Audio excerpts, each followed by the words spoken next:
பண மதிப்பிழப்பும்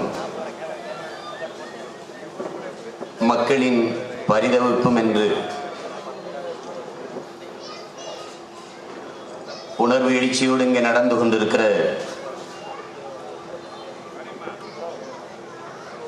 இந்த கூட்டத்தினை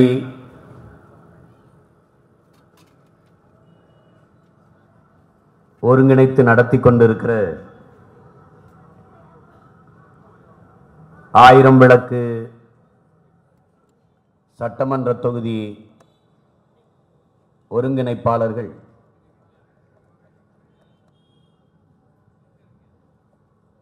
அன்பிற்கினிய தம்பி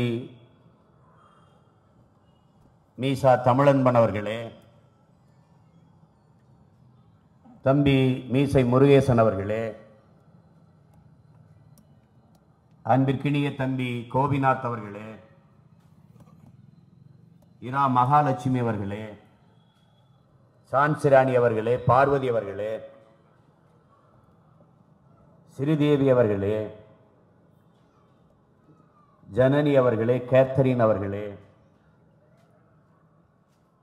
தம்பி சூசை விஜயகுமார் அவர்களே, கோடம்பாக்கம் பாபு அவர்களே, இரா செல்வகுமார் அவர்களே, ராம்கி அவர்களே, அன்பிற்கினிய தம்பி ரவிக்குமார் அவர்களே, தம்பி ஜலீல் அன்சாரி அவர்களே,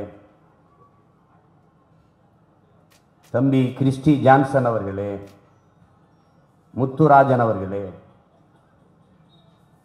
அன்பிற்கினிய தம்பி சரவண பிரகாஷ் அவர்களே, இரா ரமேஷ் அவர்களே, தம்பி கரிகாலன் வசந்த் அவர்களே, தம்பி சதீஷ்குமார் அவர்களே, மெர்வின் அவர்களே,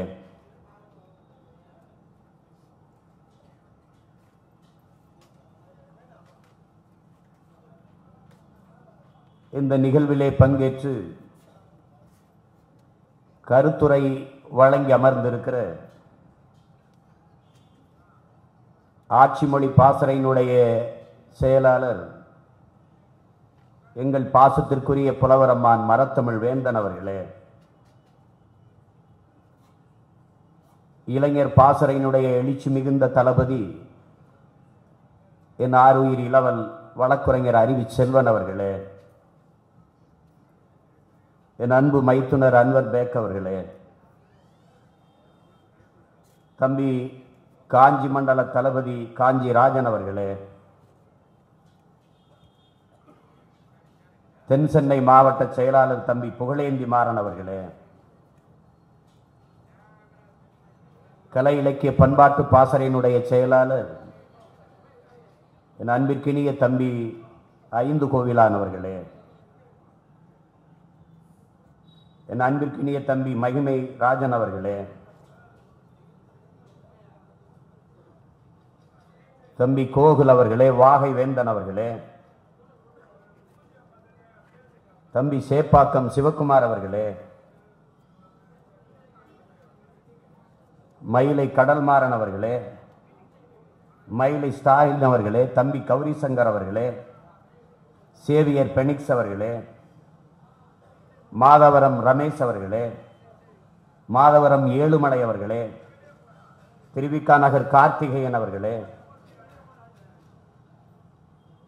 அன்பிற்கினிய தம்பி அரிமாநாதன் அவர்களே, இளைஞர் பாசறையினுடைய செயலாளர் தம்பி மகேந்திரன் அவர்களே, மாணவ பாசறை அமைப்பாளர் தம்பி வழக்கறிஞர் தேவா அவர்களே, மாணவ பாசறையினுடைய செயலாளர் தம்பி இடும்பவனம் கார்த்திக் அவர்களே, என் அன்பிற்கினிய அன்பு தென்னரசன் அவர்களே, என் அன்பிற்கும் பாசத்திற்கும் உரிய அண்ணன் கதிர் ராஜேந்திரன் அவர்களே, என் அன்பிற்கினிய தாய்மாமன் தமிழ் முழக்கம் சாகுல் அமீத் அவர்களே, மகளிர் பாசறையினுடைய ஒருங்கிணைப்பாளர் கவிஞர் சுமித்ரா அவர்களே, மாநில ஒருங்கிணைப்பாளர் எங்களின் போற்றுதற்கும் வணக்கத்திற்கும் உரிய அண்ணன் வியனரசு அவர்களே, நாம் தமிழர் கட்சியின் இதயமாக விளங்குகிற தமிழன் தொலைக்காட்சியின் நிறுவனர் எங்கள் அண்ணன் கலைக்கோட்டு உதயம் அவர்களே, மேடையிலே வீற்றிருக்கிற மதிப்புமிக்க பெருமக்களே, பாதுகாப்பு பணியை செய்து கொண்டிருக்கிற காவல்துறை அதிகாரிகளே, எங்கள் பேச்சுக்களை பதிவு செய்து கொண்டிருக்கிற உளவுத்துறை அதிகாரிகளே, இன உணர்வோடும் மான உணர்வோடும் இங்கே ஒரு சேர கூடி அமர்ந்திருக்கிற, எப்போதும் நாங்கள் உயிருக்கு மேலாக நேசிக்கின்ற எங்கள் தாய் தமிழ் உறவுகளே, உங்கள் அனைவருக்கும் என் அன்பு நிறைந்த வணக்கம். 2016 நவம்பர் 8 அன்று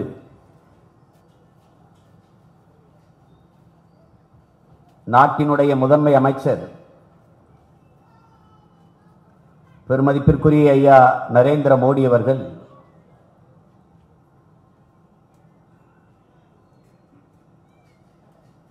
இரவில் 1500 ரூபாய் நோட்டுகள் செல்லாது என்று அறிவித்து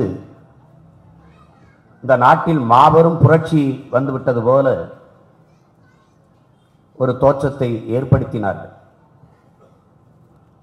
அண்ணன் கலைக்கோட்டை உதயம் அவர்கள் சொன்னது போல பல பேரும் அதை நம்பினார்கள்.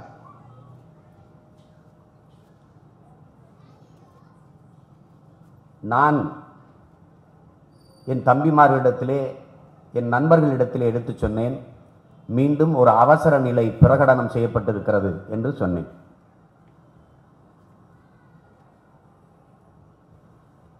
எல்லோரும் நாம் ஏதோ பொறாமையில், ஒரு காழ்ப்புணர்ச்சியில், கட்சி பாகுபாட்டில் சொல்வது போல எண்ணினார்கள். என் அன்பிற்குரிய சொந்தங்களிடத்திலே, என் அன்பு தம்பி தங்கைகளிடத்திலே, இது ஒரு பொதுக்கூட்டம், மேடை பேச்சு என்பது போல் இல்லாமல் ஒரு கலந்த ஆய்வு போல இதை நாம் பேசி பகிர வேண்டும் என்று நினைக்கிறேன். முதலில் மதிப்பிற்குரிய நாட்டின் முதன்மை அமைச்சர் ஐயா மோடி அவர்கள் அறிவிக்கிற போது, கருப்பு பணத்திற்கு எதிரான போர், ஊழல் லஞ்சத்தை ஒழிப்பது என்னுடைய கடமை, இதன் மூலம் தீவிரவாதத்தை ஒழிக்க முடியும், இதுதான் முதல்ல சொல்லப்பட்ட கருத்து. ஒரு அடிப்படையை, ஒரு யதார்த்த நிலையை என் அன்பிற்குரிய சொந்தங்கள், என் அருமை தம்பி தங்கைகள் புரிந்து கொள்ளணும். இந்தியா என்கிற நாடு ஏற்றுக்கொண்டிருக்கிற பொருளாதார கொள்கை வர்த்தக பொருளாதார கொள்கை, சந்தை பொருளாதார கொள்கை, தனியார்மய, தாராளமய, உலகமய பொருளாதார கொள்கை. பிரைவேட்டைசேஷன், லிபரலைசேஷன், குளோபலைசேஷன், இதுதான் இந்தியாவினுடைய பொருளாதார கொள்கை.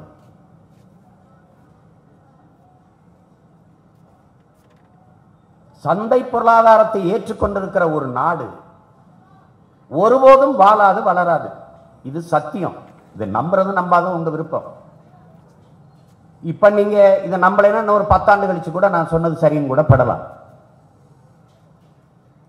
எந்த நாடு உற்பத்தி பொருளாதாரத்தை ஏற்றிருக்கிறதோ அந்த நாடுதான் வாழும், வளரும். இந்தியா உலக வல்லாதிக்க நாடுகள், உள்நாட்டு வெளிநாட்டு பிற முதலாளிகள் உற்பத்தி செய்கிற பொருள்களை விற்கிற சந்தை. இந்த யதார்த்த உண்மையை நாம் விளங்கிக் கொள்ளணும். நாமெல்லாம் அந்த சந்தையில் விற்கிற பொருளை வாங்கி நுகர்கிற வெறும் மந்தைகள், அவ்வளவுதான். வர்த்தக பொருளாதாரத்தில் மனிதர்களும் ஒரு விற்பனை பண்டம் தான். இதை நீங்கள் நானும் ஒரு விற்பனை பொருள் தான் என்பதை புரிந்து கொள்ளும். தனியார்மய, தாராளமய, உலகமய பொருளாதார கொள்கையில் அதை ஏற்றுக்கொண்டிருக்கிற நாட்டில் எந்த ஒரு கொம்பாதி கொம்பனும் ஊழல் லஞ்சத்தை ஒழிக்க முடியாது, கருப்பு பணத்தை ஒழிக்க முடியாது. தனிப்பெற முதலாளிகளிடத்தில் பணம் குவிவதை எவராலும் தடுக்க முடியாது. இது சத்தியம். இப்ப கல்வி தனியாற்ற, மருத்துவம் தனியாற்ற, இது மானுட உரிமை. ஒரு நாட்டின் குடிமக்களுக்கு இல்ல, இது மானிட உரிமை. கல்வி குழந்தைகளின் உரிமை, ஒவ்வொரு மனிதனுக்குமான அடிப்படை உரிமை கல்வி, மருத்துவம். அறிவை வளர்க்கிற கல்வி, உயிர் காக்கும் மருத்துவம் ஒவ்வொரு மனிதனின் கடமை. இது யாருக்கிட்ட இருக்கணும்? தொட்டதுக்கெல்லாம் அமெரிக்கா, தொட்டதுக்கெல்லாம் சீனா, தொட்டதுக்கெல்லாம் ரஷ்யா, தொட்டதுக்கெல்லாம் பிரிட்டன், எல்லா நாடுகளையும் உதாரணம் செய்த என் நாடு. இந்த நாட்டில் எல்லாம் கல்வியும் மருத்துவமும் பொதுமையாக இருக்கிறது, இலவசமாக இருக்கிறது, தரமாக இருக்கிறது. இதை ஏன் உதாரணமாக சொல்லுவதில்லை என்றால் எவரிடத்திலும் பதில். சீனாவை பார், ரஷ்யாவை பார், அங்க கல்வி இலவசமா இருக்குது. தமிழ்நாட்டில் எத்தனை ஆயிரக்கணக்கான பிள்ளைகள் ரஷ்யாவில் சீனாவில் போய் மருத்துவம் பயில்கிறாங்க. எத்தனாயிரம் பேர் படிக்கிறாங்க. ஏன்? இலவசமா கற்பிக்கிறான். இங்க கல்வியை நீ பொதுமையாக்கல, மருத்துவத்தை பொதுமையாக்கல. சாலை விற்பனைக்கு வந்துட்டது, உயிர் ஆகாரமாக இருக்கிற நீர் விற்பனைக்கு வந்துட்டது. தனியார் மயம், சாலை தனியார் மயம். 50 கிலோமீட்டருக்கு 50 ரூபாய் ஒருத்தர் கப்பம் வச்சு வசூலிச்சுக்கிறார். நுட்பமாக கவனிக்கணும். வானூர்தி தனியார் மயம், போக்குவரத்து தனியார் மயம், மின் உற்பத்தி தனியார் மயம், எல்லாமே தனியார் மயம். அரசின் வேலை என்ன? இந்த கேள்விக்கு எப்ப பதில் சொல்லுவோம்? அரசு என்ன செய்து 96 லட்சம் கோடி செலவு பண்ணி தேர்தல் நடக்குது, பாராளுமன்ற தேர்தல். இந்த 96 லட்சம் கோடி செலவு பண்ணி இந்த அரசை தேர்வு செய்து வைத்தால், இதை ஏன் நீ கல்வியை தனியாற்ற கொடுத்த, இதை ஏன் மருத்துவத்தை தனியாற்ற கொடுத்த, இதை ஏன் இந்த போக்குவரத்தை தனியாற்ற கொடுத்த, இதை ஏன் அந்த வானூர்தியை தனியாற்ற கொடுத்த, இதை ஏன் சாலையை தனியாற்ற கொடுத்தா என்றால் அவன் சரியாக நிரூபிப்பான் என்று சொல்லு. இதை சொல்வதற்கு அரசு தேவையா என்பதை பார்க்கணும். இத்தனை கோடி மக்களால் நிறுவப்படுகிற அரசால் முடியாத ஒன்றை தனி ஒரு மனிதன் சிறப்பாக செய்வான் என்றால் அரசு எதற்கு? தொடர்வண்டி நிலையத்தில் கக்குசு கழிவறையை சுத்தம் பண்றது கூட தனியாற்ற ஒப்பந்தம் விடப்படுது. அறிவார்ந்த தமிழ் சமூகத்தின் மக்கள் சிந்திக்கணும். சென்னையில புயல் வந்தது, சென்னையில வெள்ளம் வந்தது. அதை துப்புரவுப்படுத்த துப்புரவு தொழிலாளர்கள் இருக்கிறார்களா? மாநகராட்சி பணியாளர்கள் இருக்காங்களா? யாராவது சொல்லு. ஈரோட்டில இருந்து வந்தாங்க, சேலத்தில இருந்து வந்தாங்க, திண்டுக்கல்ல இருந்து வந்தாங்க, கோயம்புத்தூர்ல இருந்து வந்தாங்க மாநகராட்சி பணியாளர்கள். சென்னையில எங்க? தமிழகத்தின் தலைநகரில் மாநகராட்சி ஊழியர்கள் எங்க? இல்ல. ஏன்? அது தனியாருக்கு ஒப்பந்தம் விடப்பட்டிருக்கு. அவ காசு வாங்கி தின்ட்டு எங்கேயும் படுத்துட்டான். எல்லாமே தனியார் மயம். இதை நுட்பமா நீங்க விளங்கிக் கொள்ளணும். தனியார் மயப்படுத்தி விட்டுட்டு தனிப்பெரும் முதலாளிகளிடத்துல பணம் குவியுதுன்னு சொல்றது பைத்தியக்காரத்தனமா இல்லையா? இப்ப கல்வி தனியார் மயம். 10 ஆண்டுக்கு முன்னாடி பள்ளிக்கூடம் திறந்தவர் 10 ஆண்டுகளுக்கு பின்னால் அவர்கள் பல்கலைக்கழக வேந்தராகி விடுகிறார். ஆயிருக்காரா இல்லையா? ஆகிறாங்களா இல்லையா? இது எப்படி சாத்தியப்படுது? வருமான இழப்பில்லாத பெருக்கம், செலவில்லாத வருமான பெருக்கம். ஒரு மருத்துவ கல்லூரி படிக்க வருகிற ஒரு மாணவன் 50 லட்சம் கட்டுறான். 50 லட்சம். அறிவார்ந்த எனது சொந்தங்கள் சிந்திச்சுக்கணும், அன்பு பெற்றோர்கள், என் அருமை தம்பி தங்கைகள். 10 இடம் தான் இருக்குது மருத்துவ கல்லூரியில படிக்கன்னா 100 பேர் வரிசையில் நிக்கிறான். 100 பேர். அப்ப 100 பேர் என்ன நினைக்கிறான்? ஒருத்தன் இந்த 10 இடம் தான் இருக்கு, யாருக்கும் கிடைப்பதற்கு முன்பு எனக்கு கிடைக்கணும்னு நினைக்கிறானே, அந்த எண்ணத்துல பிறக்குதுரா ஊழலும் லஞ்சமும். நீ அதை புரிஞ்சுக்கணும். இந்த அடிப்படையை புரிந்து கொள்ளாமல் வெறும் வார்த்தை பசப்புகளையும் இனிப்புகளையும் நம்பி ஏமாறக்கூடாது. அறிவார்ந்த மக்கள் புரிஞ்சுக்கணும். அப்ப என்ன வருது?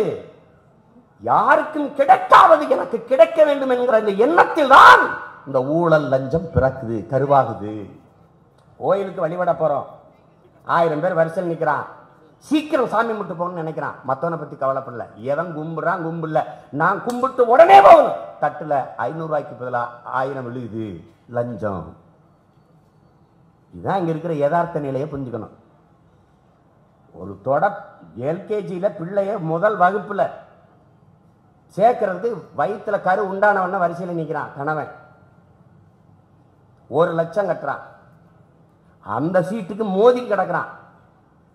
இல்ல 100 பேர் இருக்கிறான், இருக்கிற சீட்டு 50 இடம் இருக்குது அப்படின்னா 1 லட்சத்துக்கு பதிலா 2 லட்சம் கொடுக்க தயாராக இருக்கிறான். இங்க பிறக்குது. இந்த அடிப்படையை தகர்த்தெரியாம நீ எப்படி ஊழல் லஞ்சத்தை ஒழிப்ப? எப்படி ஒழிப்ப? ஊழல் லஞ்சத்தை ஒழிப்பது என்பது ஒவ்வொரு குடிமகனும் உளமாற உணர்ந்து ஒழிக்கணும். அதான் ஒரு கவிதை ஒரு கவிஞன் எழுதியிருந்தான், என் படத்தில் கூட பயன்படுத்தியிருந்தேன். லஞ்சம் வாங்கினேன், கைது செய்தார்கள், கொடுத்தேன், விடுதலை செய்தார்கள். இதான் இந்த தேசத்தில் இருக்க யதார்த்த நிலை.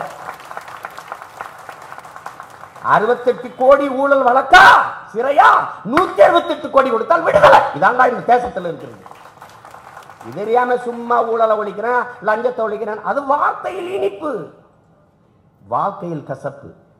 இதை நீங்க புரிஞ்சுக்கிறணும். ஒழிக்கவே முடியாது. உயிர் காக்கும் மருத்துவம் எப்படி வருது? எனக்கு ஒரு மகன், என் பிள்ளைய நல்லா படிக்க வைக்கணும்னு நினைக்கிறேன். எனக்கு ஒரு மக நல்லா படிக்க வைக்கணும்னு நினைக்கிறேன். பொறியாளர் ஆக்கணும், இன்ஜினியர் ஆக்கணும். இந்த மக்களுக்கு ஒரு நோய் இருக்கு. எல்லா பிள்ளைகளையும் டாக்டர் ஆக்கணும், இன்ஜினியர் ஆக்கணும். எல்லா பிள்ளைகளையும் போலீஸ், ஐபிஎஸ் ஆக்கணும், ஐஏஎஸ் ஆக்கணும். ஆனா எந்த பிள்ளையும் மனிதனாக்குறதுக்கு எந்த பெற்றோரும் முயற்சிக்கிறது இல்லை. இந்த கூட்டத்தில் யாராவது ஒருவன் என் மகனை ஒரு கக்கனை போல, ஒரு காமராஜரை போல, ஒரு பகத்சிங்கை போல, ஒரு அப்துல் கலாமை போல, ஒரு சுபாஷ் சந்திர போஸை போல உருவாக்குவேன். ஒரு தகப்பன் தாய்க்கு கனவு இருக்கா? ஒரு சுகதேவை போல, யாராவது ஒரு ராஜகுருவை போல நான் உருவாக்குவேன். ஒரு பாரதியை போல, ஒரு பாரதிதாசனை போல. அப்படி யாரும் கனவு காண போறேன்னா? எல்லாருமே இன்ஜினியர் ஆயிட்டா எந்த வீட்டை கட்டுவ? ஒரு தம்பி எழுதி அனுப்பியிருக்கான், தெருவுக்கு 4 இன்ஜினியர் இருக்கான், ஒரு கொத்தனார் கூட இல்லை. எப்படா வீடு கட்டுவ? எல்லாருமே டாக்டர் ஆயிட்டீங்கன்னா யாருக்குடா ஊசி போடுவ? யாருக்கு ஊசி போடுவ? உனக்கு நீயே போட்டுக்கு படுத்தாத்தான். இது ஒரு நோய், இது ஒரு நோய். கல்வி, மருத்துவம் வர்த்தகமாகி போனது. ஏன்னா உன் பொருளாதாரம் வர்த்தக பொருளாதாரம். இன்ன விலை கொடுத்து இந்த படிப்பை படிச்சா இந்த நாட்டில் இல்ல இந்த இடத்துல இந்த நிறுவனம் இந்த சம்பளத்துக்கு வேலை கிடைக்கும். இதை தீர்மானிச்சுட்டு தான் பள்ளிக்கூடத்துக்கு போறானா இல்லையா? இப்படி போறவன் ஒரு மருத்துவன் முதுகலை பட்டம் முடிச்சு வெளியில வர்றதுக்கு ஒரு மருத்துவருக்கு 3 கோடி செலவாகுது. பிஜி முடிச்சு வெளியில வர இல்லைன்னு யாராவது சொல்லுவாங்க.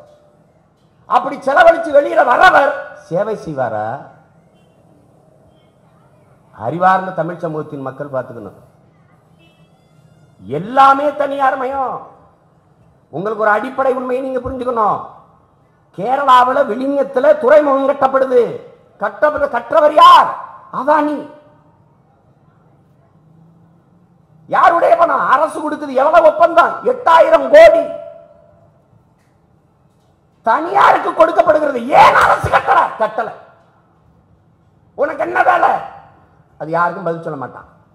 ஒரு தனி முதலாளிக்கு இந்த நாட்டினுடைய துறைமுகத்தை கட்டுவதற்கு ஒப்பந்தம் கொடுக்கப்படுது 8000 கோடிக்கு. என் அன்பிற்குரிய பிள்ளைகளிடத்தில், என் அருமை பெற்றோரிடத்தில் நான் கேட்கிறேன், 8000 கோடியில ஒரு பைசா செலவு இல்லாம கட்டிட்டு அப்படி கையை கழுவிட்டு போவாரா காந்தி? அவரு அவ்வளவு நேர்மையானவங்க. எந்த ஒரு தனி முதலாளியும் தன் லாப தேவைக்கு வருவானா, நாட்டு மக்கள் சேவைக்கு வருவானா என்பதை அறிவார்ந்த எனது மக்கள் சிந்திச்சு பார்க்கணும். எவனும் வரமாட்டான். இந்த நுட்பத்தை புரிஞ்சுக்கிறாம அவர் லஞ்சம் ஒளிஞ்சிருந்தாரு, ஊழல் ஒளிஞ்சிருந்தாரு. எங்கிட்டு ஒளி? எப்படி ஒளி? எங்க ஊர் கமதக்குடியில 5000 ஏக்கர் விளைநிலங்கள், 5000 ஏக்கர் 20 கிராமத்தை வெளியேற்றிட்டான். வெளியேற்றினது யாரு? இந்த அதிமுக அரசு. அருமை பெருமகள் அம்மையார் ஜெயலலிதா அவர்கள் தான். 6 மாசத்துல 5000 ஏக்கரை அதானி அவர்களுக்கு எடுத்துக் கொடுத்தது. எதற்கு? சூரிய ஒளியில் மின்சாரம் தயாரிக்க, மின் பூங்கா அமைக்க. 4100 கோடி முதலீடு அவரோடது. 4100 கோடி இந்த அரசுக்கு இல்லையான்னு கேட்கக்கூடாது. அது இல்ல, லட்சக்கணக்கான கோடிகள் இருக்க ஒழிய 4100 கோடி கிடையாது. இந்த சூரிய ஒளியின் மூலம் அவர் தயாரிக்கிற மின்சாரத்தில் ஒரு அலகு, ஒரு யூனிட் 7 ரூபாய்க்கு எடுத்துக் கொள்கிறோம் என்று அம்மையார் ஜெயலலிதா கையெழுத்திட்டாங்க. இதே அதானி பிற மாநிலங்களில் யூனிட் ஒரு அலகு மின்சாரம் 5 ரூபாய்க்கு கொடுக்கிறேன், 5 ரூபாய்க்கு கொடுக்கிறேன்னு ஒப்பந்தம் போட்டுக்கிறார். ஆனா என் மாநிலம் ஏற்கனவே மின்துறையில 1 லட்சம் கோடி கடன்ல இருக்கு. எப்படி இருக்கு? 1 லட்சம் கோடி இழப்பு இருக்கு. இந்த லட்சணத்துல ஒரு யூனிட் மின்சாரம் 7 ரூபாய்க்கு எடுத்துக்கிறேன்னு கையெழுத்து போடுது. இது எப்படி பார்க்கிற? இந்த அதானி உனக்கு தமிழ்நாட்டு மக்களுக்கு மின்சாரம் தயாரிச்சு கொடுக்கணும்னு வர்றார கோடியை கொண்டுகிட்டு. உன் நாட்டின் பொருளாதாரம் என்ன? Make in India. அவன் மேட் இன் ஜப்பான், அவன் மேட் இன் ரஷ்யா, அவன் மேட் இன் அமெரிக்கா, அவன் மேட் இன் சைனா, அவன் மேட் இன் ஜெர்மனி, அவன் மேட் இன் பிரான்ஸ், அவன் மேட் இன் பிரிட்டன். நீ மேக் இன் இந்தியா. இப்படி ஒரு பொருளாதார கொள்கை எங்கேயா உலகத்தில் பார்த்திருக்கியா? இது எப்படிப்பட்ட பொருளாதார கொள்கைன்னு தெரியுமா? ஒரு வாடகை தாய்முறை. கற்பப்பை என்னது? சுமந்தது என்ன? நானு. பெத்தது நானு. இல்லை, எனக்கு இல்லை. இதுதான் இந்த நாட்டின் பொருளாதார கொள்கை. இதை நுட்பமா புரிஞ்சுக்கணும். நாம் என்ன சொல்றோம்? என்னைக்கு மேக் இன் இந்தியா இருந்து இந்தியா மாறி மேக் இன் இந்தியாவா வருதோ அன்னைக்கு தான் இந்த நாடு வளரும், வாழும். மேட் இன் இந்தியாவா எது வருது? ஏன் நீ மேட் இன் பண்ண முடியல? தாய்மொழியில் கற்றவன் எல்லாம் படைக்கிறான், கல்லாதவன் பயன்படுத்திக் கொண்டிருக்கிறான். இதான் யதார்த்தம். உலகத்தில் நோபல் பரிசு பெற்ற அத்தனை பேரறிஞனும் தன் தாய்மொழியில் கல்வி கற்றவன். நீ ஒருபோது வாழ முடியாது, வளர முடியாது. சீனாவா இந்தியாவில் தயாரிக்கலாம், ரஷ்யாவா இந்தியாவில் தயாரிக்கலாம், ஜப்பான் வா இந்தியாவில் தயாரிக்கலாம். நமது பெருமைக்குரிய பிரதமர் ஜப்பான் நாட்டில் என்ன பேசினார்? 50 கோடி இளைஞர்கள் என் தேசத்திலே, என் நாட்டிற்கு வாருங்கள் அப்படின்னு என்ன அர்த்தம்? படிச்சுட்டு நிறைய பேர் வேலை இல்லாம இருக்கான், நிறைய அடிமைகள் இருக்கான், வா. இங்க ஏன் வாரான் அவன்? எதுக்காக? இந்த முதலாளிகள், அந்நிய முதலாளிகள், வெளிநாட்டு முதலாளிகள் இங்க வாரா? கொரியன் முதலாளி, ரஷ்ய முதலாளி, ஜப்பான் முதலாளி, அமெரிக்க முதலாளி, சீன முதலாளி ஏன் வாரா? விளைநிலங்கள் எவ்வளவு வேணாலும் பறித்து கொடுக்கப்படுது, நிலத்தடி நீர் எவ்வளவு வேணாலும் உறிஞ்சிக் கொள்ளலாம், எடுத்துக்கொள்ளலாம் என்கிற அனுமதி தரப்படுது, தடையற்ற மின்சாரம் கொடுக்கப்படுது. ஒரு வேளை 1 மணி நேரமோ 1/2 மணி நேரமோ மின் இழப்பு ஏற்பட்டு அதிலே உற்பத்தி இழப்பு ஏற்பட்டால் அந்த இழப்பீட்டை மத்திய மாநில அரசுகளே ஏற்கும் என்கிற புரிந்துணர்வு ஒப்பந்தம் போடப்படுகிறது. சாலை வரி, ஏற்றுமதி வரி, இறக்குமதி, உற்பத்தி வரி, எந்த வரியும் இந்த முதலாளிகளுக்கு கிடையாது. இந்த நாட்டில் தேசிய நெடுஞ்சாலை போட்டு 50 கிலோமீட்டருக்கு 50 ரூபாய் கப்பம் வசூலிக்கிற இந்த சாலை இந்த நாட்டு மக்களுக்காக சத்தியமாக போடப்படல. இதான் உண்மை. பிறகு யாருக்காக போடப்பட்டது? இந்த உள்நாட்டு வெளிநாட்டு பெரும் முதலாளிகள் உற்பத்தி செய்கிற வாகனங்களை, பொருட்களை ஏற்றி கொண்டு போவதற்கு வசதிக்காக போடப்பட்டதுதான் உண்மை. இதை இல்லைன்னு எவனையா மறுக்க சொல்வா? உன் சைக்கிள் ஓடுமா? உன் கட்ட வண்டி ஓடுமா? அந்த தேசிய நெடுஞ்சாலையில உன் மாட்டு வண்டி ஓடுமா? ஏற்கலப்பை ஓட்டிட்டு கொண்டு போயிருவியா? என்ன செய்ய முடியும்? நீ தேசத்தின் சாலையை தனியார் மயப்படுத்தி வித்துட்டான். உனக்கு பாதை வித்துட்டான், நீரை வித்துட்டான், படிப்பை வித்துட்டான், வைத்தியத்தை வித்துட்டான், எல்லாத்தையும் வித்துட்டான். நீ எதுவுமே தெரியாம ஊழல் ஒளிஞ்சிருச்சு, லஞ்சம் ஒளிஞ்சிருச்சு. வைத்தியக்கார கூட்டமாக ஒரு மக்கள் கூட்டம் தெரியுது. ஒரு நோட்டை மாத்தி நாட்டை மாற்ற முடியாது ராஜா, தாளை மாத்தி ஒண்ணும் பண்ண முடியாது, தத்துவத்தை மாத்தணும். நோட்டை மாத்தி பயன் இல்ல, ரூட்டை மாத்தணும். என்ன ரூட்டு? கல்வி தனியாருக்கு இல்லை, போக்குவரத்து தனியாருக்கு இல்லை, மருத்துவம் தனியாருக்கு இல்லை, சாலை தனியாருக்கு இல்லை. தன் நாட்டு மக்கள் பயணிப்பதற்கு ஒரு சரியான பாதையை கூட போட்டு கொடுக்க முடியாத தேசம் எப்படா நல்ல பாதையில் பயணிக்கும்? இதான் நீ யோசிக்கணும். பாதையை போட்டு தர முடியல, நான் வளர்ச்சி பாதையில போறேன்னு சொல்றேன், நீ நம்பிட்டு இருக்க பாதை. அடிமை இந்தியாவில் வெள்ளக்காரன் நம்ம வளர்த்த சொல்றா, அடிமைப்படுத்தி வச்சிருந்தான், கொத்தடிமை கூலிகளா வச்சு உழைப்ப சொல்றா. ஆனா சாலையில் 50 கிலோமீட்டருக்கு 50 ரூபாய் கப்பம் கட்டினானா? கட்டம் வசூலிச்சானா? கொடுமை. இது எப்படி ஒழிப்ப நீ? இப்ப ஜப்பான் முதலாளி வந்து இங்க ஒரு தொழிற்சாலை தொடங்குறார். இந்திய நாட்டு இளைஞர்களுக்கு வேலை கொடுக்கணும்னு அந்த கனவுல வருவாரா? அவரே மாரியத்தா கோயில், வேளாங்கண்ணி கோயில், நாகூர் தர்வாலையும் வேண்டிக்கிட்டு வருவாரா? இந்திய நாட்டு இளைஞர்களுக்கு வேலை கொடுக்கணும் அப்படி கும்பிட்டு வருவாரா? எல்லாவற்றையும் தனியார் மயப்படுத்தி விட்டு தனிப்பெரும் முதலாளிகளிடத்தில் பணம் குவிவதை தடுப்பேன்னு சொல்றது சுத்த பைத்தியக்காரத்தனம். அன்பிற்குரிய சொந்தங்கள் புரிந்து கொள்ளணும். இதுல என்ன முறை இருக்கு பாருங்க. அடிப்படை தேவையான கல்வி, மருத்துவம் தனியார் மயமாயிடுச்சு. ஆனால் இது சேவை என்று இதற்கு வரி விலக்கு கொடுத்திருக்கு அரசு. ஒரு மருத்துவக் கல்லூரி மாணவன் 50 லட்ச ரூபா கொடுத்து இடம் பெறான்னா இந்த மாணவன் என்ன நினைக்கிறான், நான் 50 லட்ச ரூபா கட்டி படிக்கிறேன்னு நினைக்கிறான். ஆனா இந்த காசு 1 ரூபா விட இவன் கல்விக்கான செலவு இல்லை, இது கல்லூரிக்கான அன்பளிப்பு, டொனேஷன், காலேஜ் டொனேஷன். ஆனா எந்த காசுல படிக்கிறான் ஒரு மருத்துவக் கல்லூரி மாணவன்? ஏழை உளவாளி, இன்னைக்கு தற்கொலை பண்ணி சாகுறான விவசாயி, தினக்கூலி, அன்னாடங்காட்சி, பஞ்ச பராரிகளின் காசுல 7 லட்சம் ரூபாயை இந்த அரசு ஒவ்வொரு மாணவனுக்கும் கொடுக்குது. இதை நல்லா கவனிச்சுக்கணும். உழைக்கு மக்களின் காசில் படிக்கிறான் ஒரு மருத்துவன். ஆனா இவன் கொடுக்கிற காசு கல்லூரி முதலாளிகளுக்கு, தாளாளர்களுக்கு. அந்த காசுல வரி இல்லை. எப்படா இந்த நாடு விளங்கும்? அறக்கட்டளை வச்சிருக்கவனுக்கு வரி இல்லை. அறக்கட்டளை ஒருத்தன் ஆரம்பிக்கிறான்னா வரி ஏற்கிறான்னு தெரியாது அவனுக்கு. ட்ரஸ்ட்னு போட்டானா முடிஞ்சு ஏற்கிறான்டான்னு அர்த்தம். இது தெரியாதா? இது கூட தெரியாது. மருத்துவமனை, மருத்துவ கல்லூரி கட்டிட்டானா முடிஞ்சு அவனுக்கு சேவை, மருத்துவமனை சேவை. அப்பலோ ரெட்டிலாம் சேவை தான் செஞ்சுட்டு இருக்கார. அம்மையார் ஜெயலலிதாவுக்கு எவ்வளவு எவ்வளவு மருத்துவ செலவு? யாராவது வெள்ளரிக்கை தருவாங்களா? அது யாருடைய காசு? யாருடைய காசு? அரசு காசு. அரசு காசுனா என் காசு, உன் காசு தானே. என் காசுல வைத்தியம் பார்த்த ஒரு மனுஷிக்கு என்ன நடந்துச்சுன்னு கேட்கிற உரிமை எனக்கு இருக்கா இல்லையா? இருக்கா இல்லையா? எப்படி இருக்கு பாருங்க. ஒரு நாடு சுதந்திர நாடு, ஒரு ஜனநாயக நாடு, மக்களால் மக்களுக்கான ஆட்சியை தேர்வு செய்யக்கூடிய ஒரு அமைப்பை கொண்ட உலகத்தின் மிகப்பெரிய ஜனநாயக நாடு என்று பீத்திக் கொண்டிருக்கிற ஒரு நாட்டில் இந்த நாட்டின் முதன்மை அமைச்சருக்கு என்ன மருத்துவம்? உலகத்தரமா இந்த மருத்துவர்கள் ஓடி ஓடி வந்து வைத்தியம் பார்க்கிறாங்க. லண்டன்ல இருந்து ரிச்சர்ட் பிள்ளை, சிங்கப்பூர்ல இருந்து எண்முறை மருத்துவர்கள், பேர் தெரியல. அப்ப என்ன நீங்க கவனிக்கணும்? விடுதலை பெற்று இத்தனை ஆண்டு காலத்துல ஒரு மருத்துவர் கூட தரமான மருத்துவத்தை அவனுக்கு உருவாக்க துப்பு இல்லை. இவனே இவனை அவமதித்துக் கொள்றான். இந்த ரிச்சர்ட் பிள்ளைக்கு அப்ப பாட்டெல்லாம் மட்டும் இருக்கான். ஆனா அவன் அவமதிக்கிறது. மக்களுக்கு ஒரு மனநோய் இருக்கு. எப்படி லண்டன்ல இருந்து வர்றாருப்பா, சிங்கப்பூர்ல இருந்து வர்றாருப்பா, என்ன பண்றது? ஒரு எங்கால்ட்ட கொடுத்துட்டாலும் 10 நாள்ல காப்பாத்தி வீட்டுக்கு அனுப்பியிருப்பான்.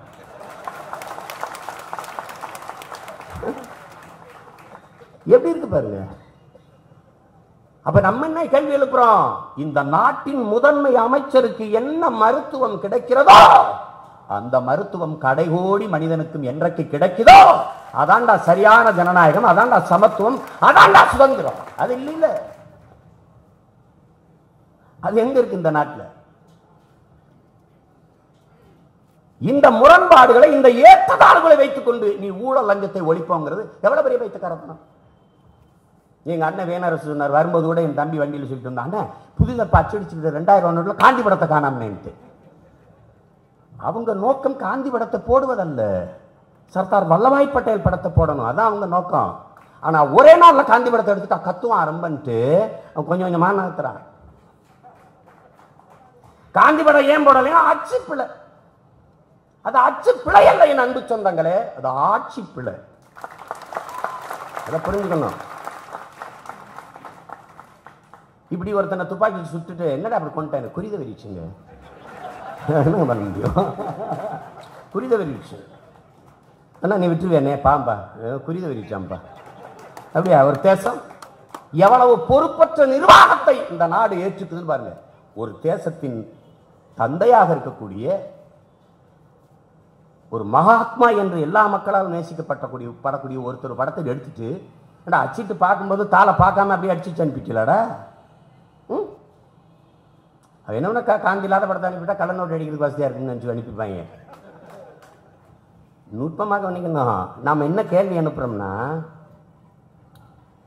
சரி 1000 ரூபா நோட்டு 500 ரூபா நோட்டு செல்லல, 86 விழுக்காடு புழக்கத்தில் இருந்த பணத்தை நிறுத்திட்டீங்க, செல்லாதுன்னு அறிவிச்சிட்டீங்க. சரி, உண்மையிலேயே இந்த ஊழலை ஒழிக்கணும், லஞ்சத்தை ஒழிச்சணும், என்ன இருந்து மக்களை சிரமப்படுத்தாமல் இருக்கணும். எந்த ஒரு திட்டமோ சட்டமோ மக்களின் நலனுக்கு தான், சட்ட உடம்புக்கு தான், சட்டைக்கு இல்லை உடம்பு. இதை நீ புரிஞ்சுக்கணும்.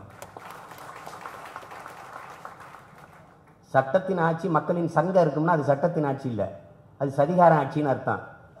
இது நுட்பமா புரிஞ்சுக்கணும். இது சர்வாதிகார ஆட்சின்னு அர்த்தம். இங்க நாம் என்ன கேள்வி எழுப்புறோம்? 500 ரூபா நோட்டு செல்லல, 500 ரூபா நோட்டை திருப்பி அடிப்போங்கிறீங்க. 1000 ரூபாய் நோட்டு செல்லல, 1000 ரூபாய் நோட்டை திருப்பி அடிப்போங்கிறீங்க. 500 நோட்டை திருப்பி அடிப்பதை போலவே 1000 ரூபாய் நோட்டையும் திருப்பி அடிக்க வேண்டியதானே? எதற்காக 2000 ரூபாய் நோட்டு? இந்த நாட்டுக்கு, இந்த நாட்டு மக்களுக்கு 2000 ரூபாய் நோட்டின் தேவை என்ன? இந்த கேள்விக்கு பதிலேற்று. இது செல்லாது. புது நோட்டு அச்சிடுறதுன்னு முடிவெடுத்துட்டு 500 ரூபாய் நோட்டு அதே போல 1000 அச்சிட வேண்டியதானே? எதுக்கு 2000 ரூபாய் நோட்டு? இந்த 2000 ரூபாய் நோட்டுல சமஸ்கிருத எழுத்தை சேர்த்ததையும் பின்னாடி காவி கொடியை பொறித்ததையும் தூய்மை இந்தியா அந்த ஸ்வச்ச பாரத் குறியீடு கண்ணாடியை போட்டதையும் தவிர நீ சாதிச்சது என்ன? நான் என்ன சொல்றேன், நீங்க உண்மையிலேயே நீ அடிக்கிற எந்த படத்திலுமே காந்தி படத்தை போடாதீங்கிறேன். எதுக்கு? ஊழலுக்கு எதிராக இருந்தாரு, லஞ்சத்துக்கு எதிராக இருந்தாரு, சாராயத்துக்கு எதிராக இருந்தாரு, பாலியல் வன்கொடுமைக்கு எதிராக இருந்தாரு, கொள்ளைக்கு எதிராக இருந்தாரு. இது எல்லாத்துக்குமே சிரிச்சுக்கிட்டே துணை போறாரு. நீ காசு போட்டினா இந்தடா 10 லட்சம் கொடுத்துறேன். சேகர் ரெட்டி வீட்டில் முடங்கி கிடந்த 100 கோடியிலையும் காந்தி சிரிச்சுக்கிட்டா இருந்தாரு. எடுத்துருங்க. மக்களின் மனத்தில் அந்த தலைவனுக்கு இடம் கொடுத்துட்டு பணத்திலிருந்து நீக்கிருங்க. தயவு செய்து உங்களுக்கு நல்லதா போ. காந்தியை உண்மையே மதிக்கிற தேசமா இருந்தா எடுத்துரு. தயவு செய்து இது கேவலப்படுத்தாது. உண்மையிலேயே சொல்றேன். ஐயா சொல்றாரு காந்திய கொள்கையை பின்பற்றணும். பாவிகளா, காந்தியின் கொள்கை என்ன? சுயசார்பு, தற்சார்பு பொருளாதாரம் காந்திய பொருளாதாரம். அவருடைய உதவியாளர் எங்க ஐயா ஜெயசி குமரப்பா வகுத்து கொடுத்த பொருளாதார கொள்கை பசுமை தற்சார்பு பொருளாதார கொள்கை. அந்த கொள்கையை பின்பற்றுதா இந்த நாடு? காந்தியின் கொள்கை என்பது எளிமை, நேர்மை, உண்மை. இது மூணுமே அவங்ககிட்ட கிடையாது. சபர்மதி ஆசிரமத்தில் மனுப்பெண் காந்தின்னு ஒரு பெண் வந்து காந்திக்கு வந்து இது கொடுக்குது, மாம்பழ சாறு. குவளை நிறைய இருக்குது, குவளை நிறையா. என்னம்மா இவ்வளவு மாம்பழச்சாறு இருக்குது அப்படின்னு. 2 பழம் முழிஞ்சிட்டேன். 2 பழத்தை சாரை குடிக்கிற அளவுக்கு நான் உடல் உழைப்பு செய்யலை, வேற யாருக்காவது கொடுத்துருன்னு போயிட்டாரு. இந்த காந்தி இருக்கான அன்னைக்கு ஜேசி குமரப்பா ஐயாவுடைய செயலாளர். ஜேசி குமரப்பாவுக்கு காந்தி வந்து கடிதம் எழுதுறாங்க. குமரப்பா, எம்முறையும் இல்லாத இம்முறை எனக்கு விருந்தினர்கள் சற்று அதிகமாக வந்துட்டாங்க. அதனால வழக்கமாக செலவழிக்கிறதுல 25 காசு காலனா கூடுதலாக செலவாயிட்டது. இதை என்னுடைய செலவு கணக்கில் நீங்கள் ஏற்றுக்கொள்ள முடியுமா? யாருக்கு? அண்ணல் காந்தியடிகள் அவருடைய உதவியாளர் ஜேசி குமரப்பாவுக்கு எழுதுறார். இந்த குமரப்பா தஞ்சாவூர்காரர், நம்ம தமிழ்நாட்டுக்காரர், தமிழர். அவர் காந்திக்கு ஒரு பதில் கடிதம் எழுதுறார். அதை செயற்குழை கூட்டி விவாதிச்சு முடிவெடுத்துட்டு உங்களுக்கு சொல்றேன். எதுக்கு 25 காசு? காலனாவுக்கு செயற்குழு கூட்டி முடிவெடுத்துட்டு சொல்றேன். யாருக்கு? காந்திக்கு. காந்தியோட உதவியாளர் இருக்கிறார். மூதறிஞர் ராஜாஜி சிவகாசிக்கு போறாரு. அவருக்கு ஒரு பழக்கம், எப்பவுமே அங்க போறாருன்னு, ஒரு நிகழ்ச்சிக்கு போறாருன்னா எனக்கு இது வேணும், நான் இது சாப்பிடுவேன், இது தேவைன்னு ஒரு பட்டியல் எழுதி முதல்ல அனுப்பிடுவார்.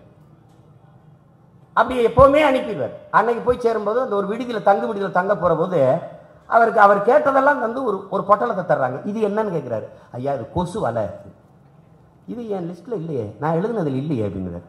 இல்லைங்க இங்க கொசு அதிகம், அதனால நாங்கள் கொடுக்குறோம். சரி இருக்கட்டும், இது எவ்வளவு விலையை கேட்டு குறிச்சுக்கிறாரு. சரி போயிட்டு வாங்கன்ட்டு. அது அவர் இரவில் அந்த கொசு கடிக்கல தான் கிடந்தாரு, போத்திக்கல. சென்னைக்கு வந்துட்டு வீட்டுக்கு வந்துட்டு அந்த கொசு வலைக்கு என்ன விலையோ அந்த விலையை அதை கொடுத்தவர்களுக்கு அனுப்பிட்டு அந்த காசு வந்து உங்களுக்கு சேர்ந்துருச்சான்னு கேட்டுட்டு சேர்ந்துருச்சுன்ன பிறகு எடுத்து போத்திக்கிறார். இவர் இந்தியர், இந்த நாட்டில் தான் இருந்தார். இவர் இந்த நாட்டில் இருந்தவர் தான். விளங்குதா? லால் பகதூர் சாஸ்திரியுடைய மனைவி லலிதா சாஸ்திரி, மதிப்பிற்குரிய நமது ஐயா ஏவிஎம் மெய்யப்ப செட்டியார், லலிதா சாஸ்திரி எழுதிய பாரதியுடைய பாட்டை முதல்ல திரைப்பட பாடலாக கொண்டு வந்தவர் நம்ம ஐயா மெய்யப்ப செட்டியார் தான். நல்லா கொஞ்சிக்கணும். அங்க போய் அந்த லலிதா சாஸ்திரி அவர்கள் எழுதின கவிதை மிகச்சிறப்பா இருக்குதுன்ட்டு அதை தன் படத்துல பயன்படுத்திக்கலான்னு போறாருங்க. அந்த நேரம் லால் பகதூர் சாஸ்திரி பிரதமர். அந்த அம்மாவிட்ட கொண்டு போய் ஒரு பட்டு புடவை பழங்களெல்லாம் வச்சு கொண்டு கொடுத்து அந்த பாட்டை நான் பயன்படுத்திக்கிறேன்ட்டு அந்த ஒரு தொகையை வச்சு கொடுத்து கும்பிடுறாரு. அப்படியா, சரி வச்சுட்டு போங்க. எங்கே தங்கியிருக்கிறீங்க, எந்த இடத்துல இருக்கிறீங்க, எல்லாத்தையும் கேட்டு போங்கன்னு அனுப்பிடுறாங்க. அவர் வந்து அந்த தங்குற விடுதிக்கு வர்றதுக்குள்ள அம்மா வீட்டிலேருந்து ஒரு உதவியாளர் வந்து நிற்கிறார். ஒரு கடிதத்தை வச்சுக்கிட்டு இந்த புடவை பழம் அந்த பணத்தையும் வச்சுக்கிட்டு அவர் என்ன சொல்கிறாரு, உங்களுடைய இந்த அன்புக்கு இந்த உணர்வுக்கு என்னுடைய நன்றி. ஆனால் என்னுடைய கணவர் நாட்டின் பிரதமராக இருக்கிறார். இந்த சூழல்ல நான் இதை வாங்கிட்டு என் கவிதையை பயன்படுத்த அனுமதிப்பது என்பது சரியா வராது. அதனால என்னை தயவு கூர்ந்து பொறுத்து கொள்ளுங்கன்ட்டு அந்த பணம், அந்த புடவை, அந்த எல்லாத்தையும் அப்படியே கொடுத்துட்டு நீங்க எதுவுமே வேணாம், என் கவிதையை பயன்படுத்திக்கிறீங்க என்று சொல்லிட்டு அனுப்பிட்டாங்க. லால் பகதூர் சாஸ்திரி நேர்மையானவன்ல, அவன் பொண்டாட்டியே நேர்மையா இருக்கிறதா இங்க பெரியது. இங்க காமராஜர் நேர்மையா இருந்த பயனில்ல ராஜா. அவர் அமைச்சர்கள் இருந்த 8 பேரும் காமராஜரை மிஞ்சி இருந்தான். அதனாலதான் காமராஜர் இன்னைக்கும் புகழ் பெற முடியுது. நுட்பமாக கவனிச்சுக்கணும். காமராஜருக்கு அசைவம் என்பது ஒரு முட்டை தான். வாரம் ஒரே ஒரு முட்டை தான், ஒரு முட்டை. அந்த முட்டையை யாராவது ஒரு நண்பர் கூட ஒரு முட்டை அவருக்கு வைக்க வேண்டியதாயிருச்சுன்னா அடுத்த வாரம் அசைவம் கிடையாது. எப்படி இருக்கு? ரேஷன் அரிசி, மக்கள் எந்த அரிசி சாப்பிட்டாங்களோ அந்த அரிசி தான் சாப்பிட்டாரு. வைரமணின்னு நம்ம ஐயா சமைச்சு போட்டவர், மூக்கு கிட்ட கொண்டு போக முடியாது, அம்புட்டு நாத்தடிக்கும்னு ஐயா முகம் சொல்லிக்காம சாப்பிடுவாங்கன்னு. இவ்வளவு நாத்தமா இருக்கையா, இதை எப்படியா சாப்பிடுவீங்க? சனம் இதுதானே சாப்பிடுது, நம்ம அதுதானே சாப்பிடணும் அப்படின்னு இந்த நாட்டில் முதலமைச்சர் இருந்தான். நல்லா கவனிச்சுக்கணும். ஓமந்தூர் ராமசாமி ரெட்டியார்னு ஒருத்தர் சென்னையிலிருந்து கோயம்புத்தூர் போறாரு. சேலத்துக்கு போயிட்டு இருக்கும்போது டிடிஆர் எழுப்புனாரு. ஏப்பா எந்திரிப்பா. ஐயா முதலமைச்சர் எழுப்புறாரு, எந்திரிச்சு என்ன, என் மகனுக்கு ஒரு முழு டிக்கெட் கொடுப்பா. ஐயா அப்படின்னு, சென்னையிலிருந்து நான் கோயம்புத்தூர் போறேன், இங்க சேலம் வந்துட்டு இந்த நொடியிலிருந்து என் மகனுக்கு 18 வயசு பூர்த்தி ஆயிருது. சென்னையிலிருந்து இதுவரை வரைக்கும் அரை டிக்கெட்ல வந்தான், இப்ப சேலத்திலிருந்து கோயம்புத்தூர் வரைக்கும் ஒரு முழு டிக்கெட் கூடப்பா. யார் கேட்கிறா? முதலமைச்சர். இன்னைக்குனா ஒரு கம்பார்ட்மெண்ட் இலவசமா போகும். எப்படி போகுது? அப்படிப்பட்ட நேர்மையாளங்களாடா, அப்படிப்பட்ட எளிமையானவர்களாடா நீங்க. காலையில மோடி ஐயா போடுற ஒரு ட்ரெஸ், அமெரிக்க அதிபர் ஒரே உடையோட காலையிலிருந்து சாயந்தரம் இருக்காரு. எங்க ஐயா காலையில ஒண்ணு, மதியம் ஒண்ணு, சாயந்தரம் ஒண்ணு. சட்டையில நான் சீமா, சட்டையில சீமான்னு எழுதிட்டு இருந்தா என்ன மாதிரி லூஸ் வேணா இருக்கானா? நாட்டின் பிரதமர் நரேந்திர மோடி இங்க மோடின்னு எழுதிட்டு ஒரு சட்டை. இந்த பண மதிப்பு இழப்புல அவர் செஞ்ச சாதனை ராகுல் காந்தியை பேச வச்சது, மன்மோகன் சிங்கை பேச வச்சது. இதான் மிகப்பெரிய சாதனை. ராகுல் காந்தி கேட்கிறாரு, டிவியில பேசுறாரு, அங்க பேசுறாரு, இங்க பேசுறாரு, ஏன் பாராளுமன்றத்தில் பேச மாட்டாரு? புள்ள பூச்சிக்கு கொடுக்கு முளைக்க தவிர வேற ஒண்ணு நீங்க சாதிக்கல. ஐயா மன்மோகன் சிங் படிச்ச பொருளாதாரத்தில் கொட்டிட்டாரு. எங்க ஐயா சிதம்பரமே நேர்மையாளர்ன்றானே, தமிழ்நாட்டில் பல பேர் பேசுறான். அண்ணன் சரியா பேசுறாரு. பொருளாதாரம் கற்ற எல்லாரும் ஒரே மாதிரி தான் பேச முடியும். தனியார் மய, தாராள மய, உலக மயத்தை எங்க ஐயா பேச மாட்டாரு. ஏன்னா அவங்களும் கொண்டு வந்தது, அவங்களுக்கும் பங்கு இருக்கு. இந்த நோட்டை செல்லாத நாக்கி ஊழல் லஞ்சத்தை ஒழிக்க முடியாது, கருப்பணத்தை ஒழிக்க முடியாது. இது அடிப்படை யதார்த்தம், அடிப்படை உண்மை, எல்லாருக்கும் புரியும். அதுல அவர் ஒரு கேள்வி கேட்கிறார் ஐயா சிதம்பரம் அவர்கள். ஏய், வங்கியில என் கணக்குல பணம் இருக்கு, ஆனா வங்கியில பணம் இல்லை. நான் வங்கியில பணம் இல்லாம ஒரு காசோலையை கொடுத்துட்டேன்னா அது திரும்பி வந்துருச்சுன்னா என்னை கைது பண்ணிடுற. இப்ப வங்கியிலே பணம் இல்லையே, யாரை கைது பண்றதுங்கிறது. இப்ப யாரை கைது பண்ணணும்னா ஐயா சிதம்பரத்தையும் சேர்த்தான் கைது பண்ணணும். இந்த ஆட்சியில் எல்லாரும் கைது. ஏன்னா கடந்த 10 ஆண்டு காலத்துல நீங்க செஞ்ச சகிக்க முடியாத ஊழலின் விளைச்சல் தான் ஐயா நரேந்திர மோடியின் இந்த ஆட்சி. அதுக்கு நீங்க பொறுப்பேற்று கொஞ்ச நாள் உள்ள போங்க. கால கொடுமை. இதுல என்ன தெரியுமில்ல, நுட்பமாக கவனிச்சுக்கணும். பணம் செல்லாதுன்ட்டா நள்ளிரவுல. நாளைக்கு என் மகளுக்கு திருமணம், அடுத்த 3 நாள்ல திருமணம். சொந்தக்காரங்கெல்லாம் வர வச்சுட்டேன் என் வீட்டுக்கு. பணத்தை வங்கியில் எடுத்துக்கொண்டாந்து வீட்டில் வச்சிருக்கேன். ஏன்? காலையில் நகை புடவை வாங்க போகணும். மாமா, மச்சான், சித்தப்பன், பெரியப்பன், சொந்தக்காரங்கெல்லாம் வர வச்சுட்டேன்.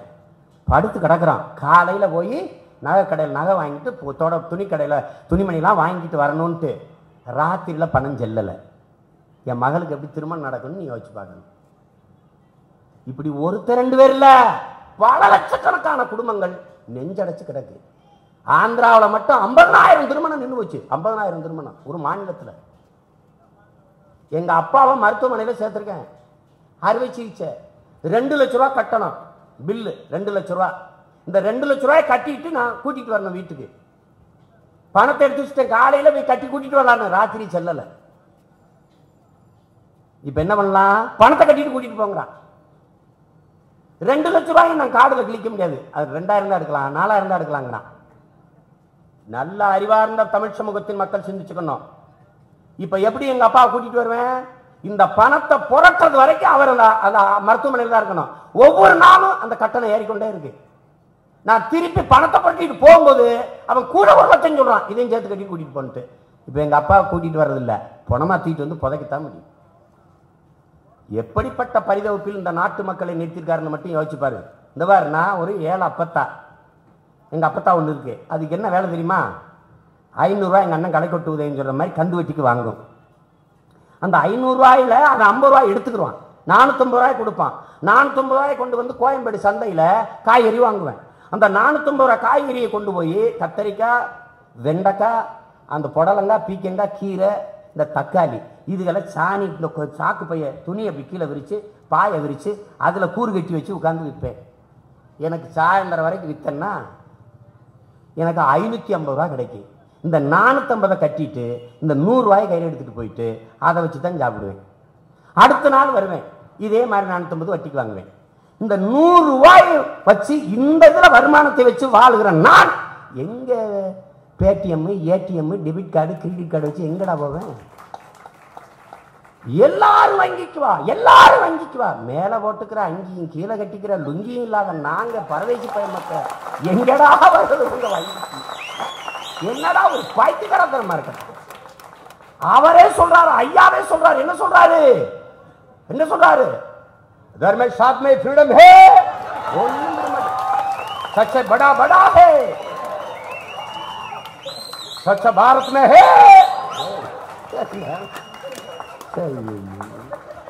கால கொடுமைகளே கொடுமை. அன்னைக்கு ஒரு கூட்டத்தில் பார்த்தா அவர் பாட்டு பேசிக்கிறாரு, இந்த பக்கமே காட்டிக்கிட்டு இருக்காங்க, ஐயா பயங்கர பேசிக்கிறார். அந்த பக்கம் காட்டினா ஒரு வயலும் இல்லை, நாக்காளி தான் கிடக்கு. கூட்டம் வெறிச்சோடி மாதிரி இந்த நாடு வெறிச்சோடி போற காலம் விரைவில் வருது. நீ நல்ல நுட்பமா இந்த இது புரிஞ்சுக்கணும். இங்க பாருங்க, ஐயா சொல்றாங்க, விடுதலை பெற்ற 70 ஆண்டுகளில் மின்சாரமே போய் சேராத பலாயிரக்கணக்கான கிராமங்கள் இந்த நாட்டிலே இருக்கிறது என்று வருத்தத்தோட பதிவு செய்யறாங்க. மின்சாரமே போய் சேராத பலாயிரம் கிராமங்களுக்கு மின்னணு பரிமாற்றம் எப்படி போகும்? இந்த அடிப்படை கேள்விக்கு பதில் உண்டா? ஏழை எளிய முழுமையான கல்வி போய் சேராத தேசத்தில், பல கோடிக்கணக்கான பிச்சைக்காரன் வாழ்கிற தேசத்தில், பல லட்சக்கணக்கான பழங்குடி மக்கள் ரைவல்ஸ் மரங்காட்டுகளில் வாழ்கிற மக்களுக்கு எப்படி முன்னணி பரிமாற்றம்? இந்த கேஷ்லெஸ் எக்கனாமி எப்படி வரும்? எப்படி? சிக்கன்னா போன்லெஸ், பழங்கன்னா சீட்லெஸ், பணம்னா கேஷ்லெஸ்ஸா? என்னது? சரி, அப்புறம் இன்னொன்னு ஐயா சொல்றாங்க, 2022 அனைவருக்கும் வீடு. 2019 உங்க ஆட்சி முடியுது இல்ல? இருங்க இருங்க, 2 ஆண்டு தள்ளி வர்றத அந்த 2 ஆண்டு முன்னாடியே எல்லாருக்கும் வீடு கொடுத்துட்டா என்ன? திருப்பதி மொட்டைன்னு ஒண்ணு சொல்லுவாங்க, பாதியை சரைச்சு வச்சிருவாங்க. ஏன்னா அடுத்த ஆள்கிட்ட பேரக்கூடாதுல்ல. வாங்க வாங்க வாங்க உட்காருங்க, சரக்கு சரக்கு சரக்கு சரக்குன்னு 50 பேரை வரிசையில் உட்காந்து ஒவ்வொருத்தரும் அப்புறம் இதன் பாதி மொட்டையோட ஆமனையே அப்படின்லாம். இந்த பாதி மொட்டை வேலை தான் 2019 செய்து கொடுக்க முடியாது. 22 நான் எல்லாருக்கும் வீடுனா மறுபடியும் என்னையே தேர்வு செய்யுங்க. இந்த வார்த்தை லஞ்சமா இல்லையா? இந்த வார்த்தை லஞ்சமா இல்லையா? அப்ப 2022 தான் அனைவருக்கும் வீடு என்றால் பல கோடிக்கணக்கான மக்கள் இன்னும் இந்த நாட்டில் விடுதலை பெற்ற 70 ஆண்டுகளில் வீடு இல்லாமல் இருக்கிறார்கள் என்பது உண்மையா இல்லையா? அதை நீங்களே ஒத்துக்கொள்கிறீர்களா இல்லையா? வீடே இல்லாத வாழ்கிறவன் வங்கிக்கு எப்படி வருவான்? அவன் கழிவறை கட்டி எப்படி வாழ்வான்? எல்லா சிற்றூர்களையும் எல்லா தெருவுகளையும் நீ கழிவறை கட்டி மலம் கழிக்கணும்னு விளம்பரப்பட வச்சுக்க, அந்த காசுக்கு 1000 கக்கூஸ் கட்டிருக்கலாம். கட்டிருக்கலாமா இல்லையா? எங்கள் கிராமம் தூய்மையான கிராமம், சீச்சி இதை நாய் செய்யுமா? இடிஞ்ச குடிசையை எடுத்து கட்ட முடியாம கிடக்கிறமடா. 70 வருஷமா தானடா கிடக்குது. எல்லாம் வங்கிக்கு வா, எல்லாம் வங்கிக்கு வா. சரி, மின்னணு பரிமாற்றத்துக்கு வந்துட்டோம்யா, எல்லாம் அட்டையை வச்சுக்கிட்டான். இந்த தானே புயல், வரதா புயல் மாதிரி ஒரு புயல் வந்துட்டுதியா. 2 நாள் மழை பெஞ்சிருச்சு, தண்ணியிலடா சாப்பிடலடா சா கிடக்கமாடா வாங்கடான்னு கூப்பிட்டு பேச அலை தொடர்பு இல்லை, எடுக்கலை எவனுக்கும். நுட்பமாக கவனிச்சுக்கணும். இப்போ மின் இணைப்பு முழுக்க துண்டிக்கப்பட்டுருச்சு, மின்சாரமே இல்லை, கையில் டெபிட் கார்டு இருக்கு, பேடிஎம் ஏடிஎம் கார்டெல்லாம் இருக்கு. இப்போ வீட்டை விட்டு வெளியில் போக முடியல, வாசலில் தண்ணி மின்சாரம் இல்லை, ஒன்றும் இல்லை, எவனும் கூப்பிட முடியல. எதை சாப்பிட்றது? அட்டையை கடிச்சிட்டு படுத்துறதா? இந்த டெபிட் கார்டு இந்த பேடிஎம் கார்டை படுத்து சாப்பிட்டு படுத்துறதா? அறிவார்ந்த ஒரு தலைவன் செய்கிற வேலையாது. யோசிக்க வேணாமா? எத்தனை லட்சக்கணக்கான மக்கள் பாதிக்கப்படுவான்ட்டு. இந்த வரிசையில் இதுவரைக்கும் நிற்கிற எவனாவது ஒரு முதலாளி, ஒரு பாராளுமன்ற உறுப்பினர், ஒரு சட்டமன்ற உறுப்பினர், ஒரு முன்னாள் அமைச்சர், இன்னாள் அமைச்சர், அதானி அம்பானி, எவனாவது ஒரு வரிசையில் வந்து நின்றுருக்கானடா? எல்லாம் பஞ்ச பராரிகளும் தினக்கூலிகளும் அன்னாடங்காட்சியில் வந்து நிற்கிது வரிசையில்.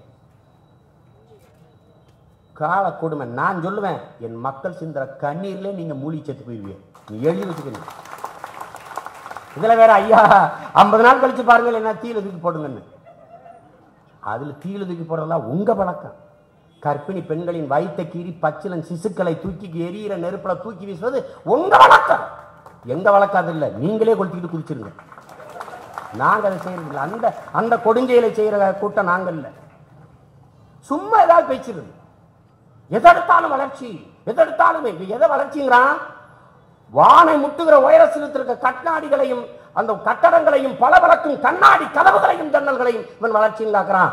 அந்த கட்டடத்துக்கு பின்னாடி பல லட்சம் உயிர்கள் பட்டினியும் பஞ்சடைந்த கண்களும் பராரிகளுமாக இருக்கிறத காட்டுறதில்லை. அதை நீ புரிஞ்சுக்க. நீ தேசிய நெடுஞ்சாலையில் பயணிக்கும் போது உன் தேசம் வளர்கிறது என்று நினைப்பா. திரும்பி போடா. சாலையில் அவ்வளவு சவக்குழி. ஒரு இடத்துல சாலை இருக்கா? எதை பற்றி கவலை இருக்கு சொல்லு?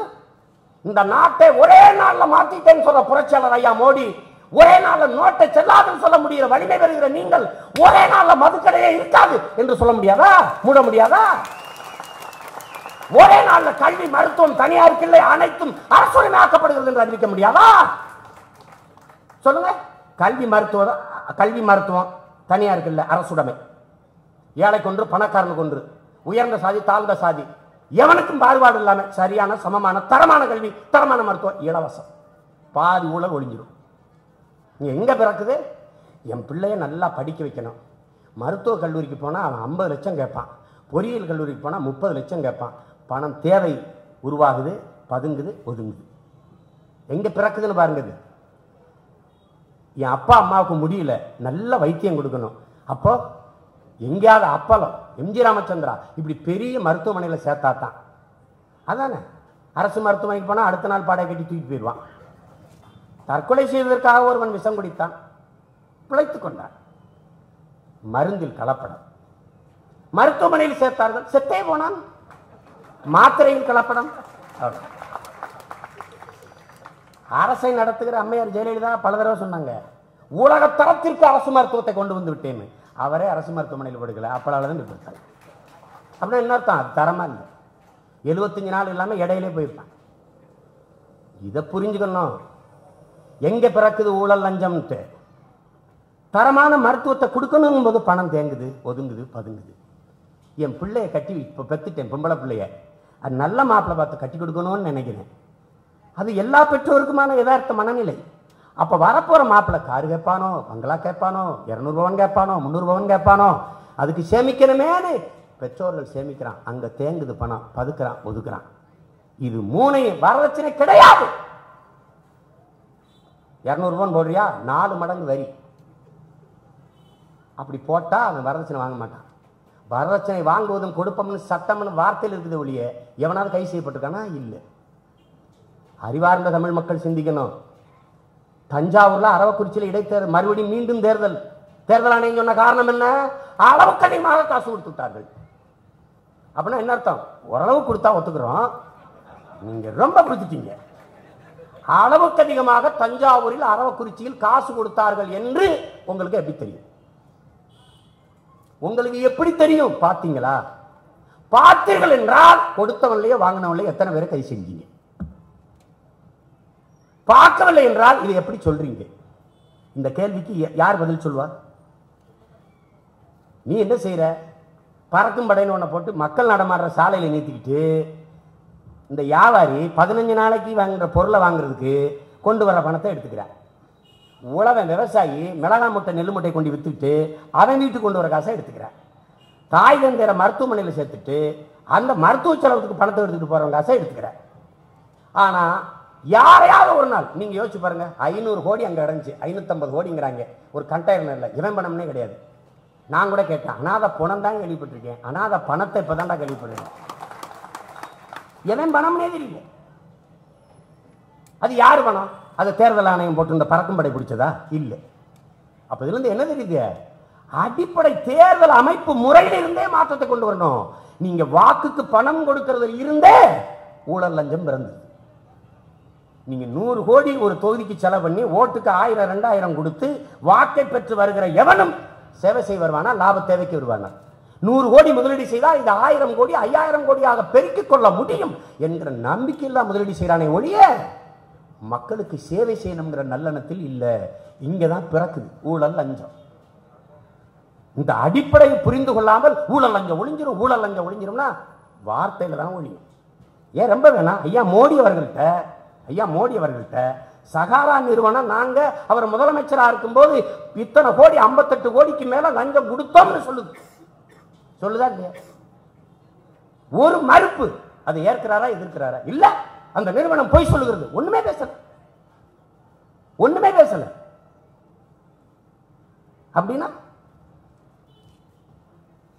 நீங்க பாக்குறீங்க, நம்ம இந்த நாட்டில் ஜெயலலிதா மேயர் வரும்போது எப்படி கும்பிடுறாங்களோ, சசிகலா மேயர் வரும்போது எப்படி கும்பிடுறாங்களோ, அப்படி அதானி பொண்டாட்டி வரும்போது நம்ம நாட்டின் பிரதம அமைச்சர்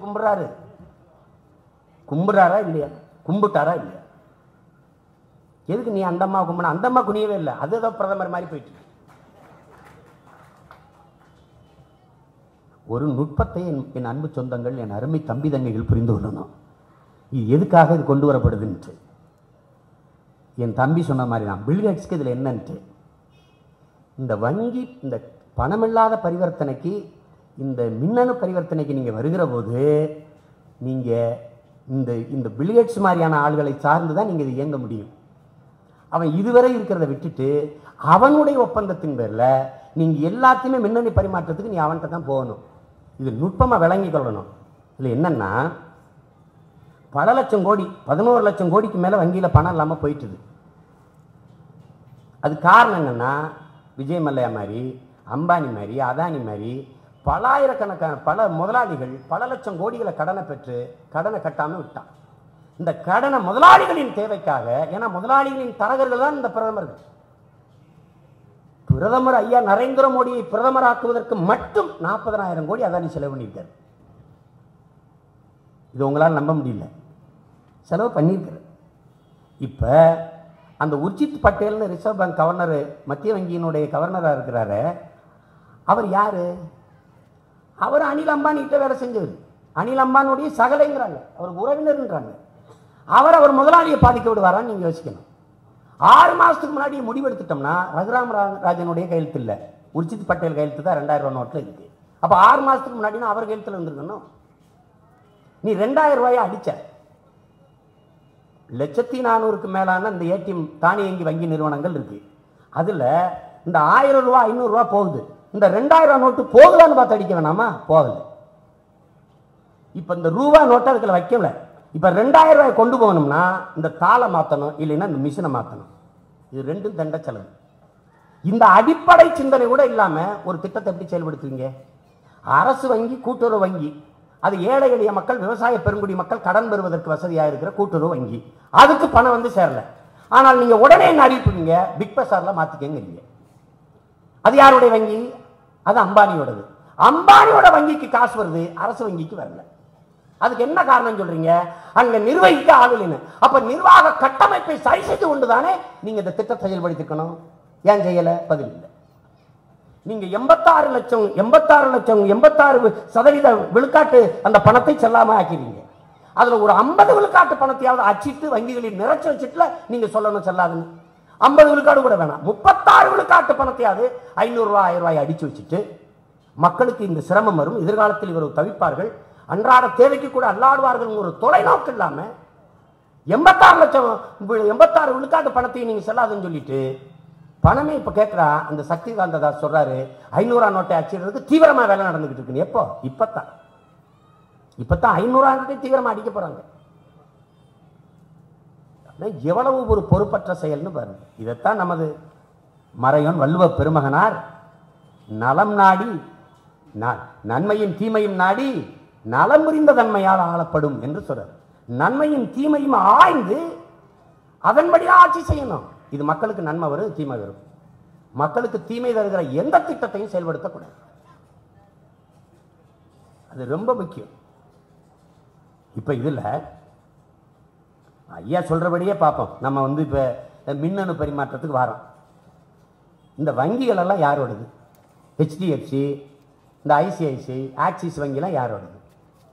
அது தனியார் வங்கி. இந்த இழந்து போன அந்த 11 லட்சம் கோடியை ஈடுகட்டுறதுக்கு வங்கியில பணம் இல்லாதனால சுவிஸ் வங்கியிலிருந்து பணத்தை கொண்டாடான்னா அதை விட்டு நம்ம ஆத்தா பத்தா சுருக்கு பையில இருந்த பணத்தை கொண்டு வரதுக்கு வேலையை பார்த்துக்கலாம். இதை கொண்டு போறதுக்கு இது என்னன்னா அன்னாரங்காட்சி, தினக்கூலி, பஞ்சப்பராரிகள் காசை பிடுங்குறது. அங்க போய் அது வங்கிக்கு வந்துருங்க. இப்ப 8 லட்சம் கோடி வந்திருக்கு வங்கியில. இதுல 40,000 கோடி அம்பானிக்கு கடன் விட்டுட்டாங்க. இப்ப இந்த பணம் செல்லாத அறிவிச்சதுக்கு பிறகு 7,000 கோடி வங்கி கடனை தள்ளுபடி பண்ணிருக்கு இந்திய அரசு. அந்த இதுல 1,500 கோடி மல்லையாவோடது.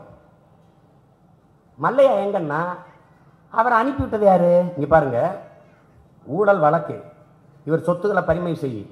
ஆனா மல்லையாவை கொண்டாந்து நீதிமன்றத்தில் ஒப்படைங்குது. உச்ச நீதிமன்றம் ஒப்படைன்னு சொன்னா அந்த ராத்திரியில லண்டனுக்கு போயிட்டார். இந்த லண்டனுக்கு போகும்போது வானூர்தி நிலையத்தில் அவரை சோதிச்சு அனுப்பினது யாரு? அவருக்கு அவசரமா அவரை அனுப்பி வச்சு பாதுகாப்பா அனுப்பி வச்சது யாரு? இந்த கேள்விக்கு யார் பதில் சொல்லுவா? ஒருத்தனு கூட வர விஜய் மல்லையா தெரியாது. அவன் தான் எப்ப பார்த்தாலும் 10 பொம்பளைகளை கட்டி பிடிச்சிட்டு எல்லா படத்திலும் இருக்கானடா. அவனுக்கு ஒருத்தனுக்கு தெரியாது. எப்படி இருக்கு பாருங்க. பலாயிரம் கோடிகளை, 9,000 கோடிகளை அந்த மல்லையாவுக்கு தள்ளுபடி செய்ய விட்டுக் கொடுக்கிற என் தேசம் விவசாயிகள் கடனை தள்ளுபடி செய்ய தயாரா இல்லை. இந்த சுங்கச்சாவடியில இந்த பண மதிப்பிழப்புக்கு பிறகு அந்த ஒரு வார காலம் வசூலிக்கல. அதுக்கு 1,500 கோடி இழப்பான். 1,500 கோடி. அந்த 1,500 கோடி இழப்பை மத்திய அரசு உடனே ஈடுகட்டுமா? அது மத்திய அரசு உடனே ஈடுகட்டும். அது யார் காசு? ஏன் காசு? அதை நானே கட்டியிருப்பேன். நீ ஏன் கட்டுற? நானே கட்டியிருப்பேன். நான் என்ன கேள்வி கேட்கிறோம்? 1,500 கோடி பண மதிப்பிழப்புக்கு பிறகு நஷ்டம். ஆனால் இத்தனை ஆண்டுகளில் இந்த முதலாளிகளுக்கு எவ்வளவு லாபம்? அதையும் காட்டு. அதையும் போடு. இந்த தேதியிலிருந்து இதுவரை 1,500 கோடி இழப்பு, இதையும் போடு. இப்ப இந்த முதலாளிகளின் இழப்பை ஈடுகட்ட துடிக்கிற என் நாடு எல்லா பயலுக்கும் சோறு போட்டுட்டு செத்துக்கிட்டு இருக்கானடா இந்த விவசாயி. சாராய வித்தவன் சாராய வியாபாரம் நல்லா நடக்கல செத்ததா இந்த செய்தி இல்ல. கார் விற்க வரவன், சிகரெட் விற்க வரவன், பீடி விற்க வரவன் எவனுக்கும் என் தொழில இழப்பு ஏற்பட்டுச்சுன்னு ஒருத்தனுக்கு ஆகல. ஆனா உலகத்துக்கு சேறு போடுற விவசாயி சோறு இல்லாம சாகுறான். அதுக்கு என்ன? அவன் கடனை தள்ளிவிட வேணாதா இருக்கா? அவனுக்கு இழப்பீடு கொடுக்க ஏதாவது முயற்சி இருக்கா? இல்ல. ஒரு நெசவாளிக்கு, ஒரு தொழிலாளிக்கு, ஒரு மீனவனுக்கு இவனுடைய இழப்புக்கு என்ன பதில்? இது நாடல்ல, சுடுகாடு. இது 500 பெரும் முதலாளிகளுக்கான வீடு. இது 130 கோடி மக்கள் வாழ்கிற நாடல்ல. இதை அன்பிற்குரிய மக்கள் சிந்தித்து புரிந்து கொள்ளணும். நம்மளை பற்றி துளியும் கவலைப்பட மாட்டான். எல்லாரையும் போல எலும்பு, நரம்பு, ரத்தமும், சதையும், பசியும், உறக்கமும், கண்ணீரும் இருக்கிற சக மனிதர்கள் என்ற சிந்தனையே அவனுக்கு கிடையாது. நீனும் நானும் ஒரு ஓட்டு தான், அவனுக்கு ஒரு உயிரே அல்ல. இதை விளங்கிக் கொள்ளணும். இதை புரிஞ்சு கொள்ளாம அதாவது வந்துருச்சு அப்படியே எல்லாம் மாறிடுச்சுன்னா 50 நாள்ல மாறல, இன்னும் 500 நாள் ஆனாலும் மாறாது. அது மாறாது. ஏன்னா இந்த தனியார் மய, தாராளமய, உலகமய பொருளாதாரத்தை கொண்டிருக்கிற நாடு ஒருபோதும் ஊழல், லஞ்சத்தை, கருப்பு பணத்தை ஒழிக்க முடியாது. அதை புரிந்து கொள்ளணும். அப்படி இப்ப என்ன வருது? நீங்க ஆன்லைன் வர்த்தகம், எங்கே நுகர்வோர் இருக்கான், எங்கே விற்பவர் இருக்கான் எவனுக்கும் தெரியாது. ஆன்லைன் வர்த்தகம் அடிச்சு விட்டா கொண்டாந்து கொடுத்துருவேன். இந்த பொருள் தரமா தரம் இல்லையா எவனுக்கும் தெரியாது. கும்பகோணத்தில் பிளாஸ்டிக் முட்டையை பிடிச்சிட்டான். கடையில் சாப்பிட்டு இருந்துக்க ஆம்லெட்டு என்னடா ஒரு மாதிரி இருக்குதுன்ட்டு அவன் போய் பார்த்துருக்கான். அது இப்போ பிளாஸ்டிக். காவல் நிலையத்தில் கம்ப்ளைண்ட் கொடுத்து வித்தவன் கம்பின்றான், தயாரிச்சு வாங்கியிருக்கான். இதுல நம்ம நாடு என்ன தெரியுமா அவனுக்கு சொல்லிக் கொடுக்குது? உணவு பாதுகாப்பு மசோதா. உணவே இல்லை. இருக்கிற உணவு உணவா இல்ல, இதுல உணவு பாதுகாப்பு மசோதா. அதுல இந்த ரேஷன் கடையா தூக்கிட்டான். நீ பொது விநியோக முறை இல்லையா, காசை கொடுத்துருவானா ரேஷன் கடையில், நீ அதை வாங்கிட்டு கடையில் சாப்பிடணுமா? கடையாட்ட இருக்கும், அணில் அம்பானிக்கிட்டே இருக்கும், அதானிக்கிட்டே இருக்கும். எங்க ஊர் அண்ணாச்சி அப்படி இந்த விவசாயி பால்டா குடிக்கிற மாதிரி அவனை குடிச்சிட்டு ரோட்டில் படுக்க வேண்டியதான். அவன் காட்டில் படுக்கிறான், ரோட்டில் படுக்க வேண்டியதான், முடிச்சுட்டான். மின்னணு பரிமாற்றத்தை யார் வச்சிருக்கிறா? தெருவில் ஓட்டு கத்திரிக்காய் வெண்டைக்காய் வைக்கிற அப்பத்தா மின்னணு பரிமாற்றத்துக்கு தயாராகிடுவாளா? இந்தாப்பா கிழிச்சு விட்டு போன்னு. எப்படி எப்படி பண்ணுவ? அடித்தட்டு மக்களை, அன்றாடங்காட்சிகளை, உழைக்கும் மக்களை, ஏழை எளிய மக்களை பற்றி துறையும் டெவலப் பண்ணல. அவன் வாழ்வதை வீண் முடிவுட்டான். இதை புரிந்து கொள்ளணும். துளி கூட கவலைப்படல அதை பற்றி. இப்ப எல்லாரும் ஆதார் அட்டை எடுக்கணும். எதுக்கு ஆதார் அட்டை? கண்ணின் கருவிழியை கூட எடுத்துறான். கண்ணின் கருவிழியை நீ கட்டின பொண்டாட்டியோட கட்டில படுத்துக்கிறத கூட கண்காணிச்சுட்டு இருக்கலாம். நீ அடிமை சாசனம் எழுதி ஒன்றை கேட்கிறான், கைரேகை வைங்கிறான். இப்ப கைரேகை வச்சா பணம் எடுக்கலாங்கிறான். அன்னைக்கு என் தாத்தனும் பாட்டனும் படிக்கல, கை நாட்டு வச்சான். நாங்க பல தலைமுறையா படிச்சு இப்ப கை நாட்டு வைக்க போறோம். இதுதான் இந்த நாட்டின் ஆட்சியாளர்களின் சாதனை. இதை நீ புரிஞ்சுக்க. கை நாட்டு வச்சு பணம் எடுத்துக்கின்றான். உன் கைரேகை எடுப்பான், கண்ணின் கருவிழி அந்த மணி இருக்குல்ல அதையும் பணம் எடுத்துக்குவான். நீ எங்க போனாலும் நினைக்கிறான். உன்னை நிர்வாணப்படுத்திட்டான். நீ எழுத்து பேசினா அவன் சொல்றது தேசப்பற்றான், நாம சொல்றது தேச துரோகமா? டேய், சொந்த நாட்டு மக்களே நம்பாத அயோக்கியர்களே, சொந்த நாட்டு மக்களே நம்பலவன். உண்மையான தேச பற்றாளர்கள் நாங்கள். நீங்கள் தேச பற்றாளர்கள் அல்ல, தேச விற்றாளர்கள். நீ அமெரிக்க முதலாளிக்கு, ரஷ்ய முதலாளிக்கு, ஜப்பான் முதலாளிக்கு, கொரியன் முதலாளிக்கு கூறு ஓட்டு விற்கிற தரகர்கள். உண்மையான தேச பற்றாளர்கள் நாங்கள். யார்? மாடு கூட இழுக்கத்தனருகிற செக்கை இழுத்து இந்த மண்ணின் விடுதலைக்கு போராடி செத்த வாவு சிதம்பரனாரின் பேரர்கள். தேசியமும் தெய்வீகமும் மென்னிரு கண்கள் என்று இருவரை வாழ்ந்த பசும்பொன் முத்துராமலிங்க தேவருடைய பேரன்கள். திருமணம் செய்தால் சுதந்திர விடுதலை நாடு என்றைக்கு விடுதலை அடைகிறதோ அன்றுதான் திருமணம் செய்து கொள்ள வேண்டும் என்று எளிமை முன்மையாக போராடி 9 ஆண்டுகள் இந்த மண்ணின் விடுதலைக்காக சிறைப்பட்ட பெருந்தலைவர் காமராஜனின் பேரனும் பேத்திகளும் நாங்கள்.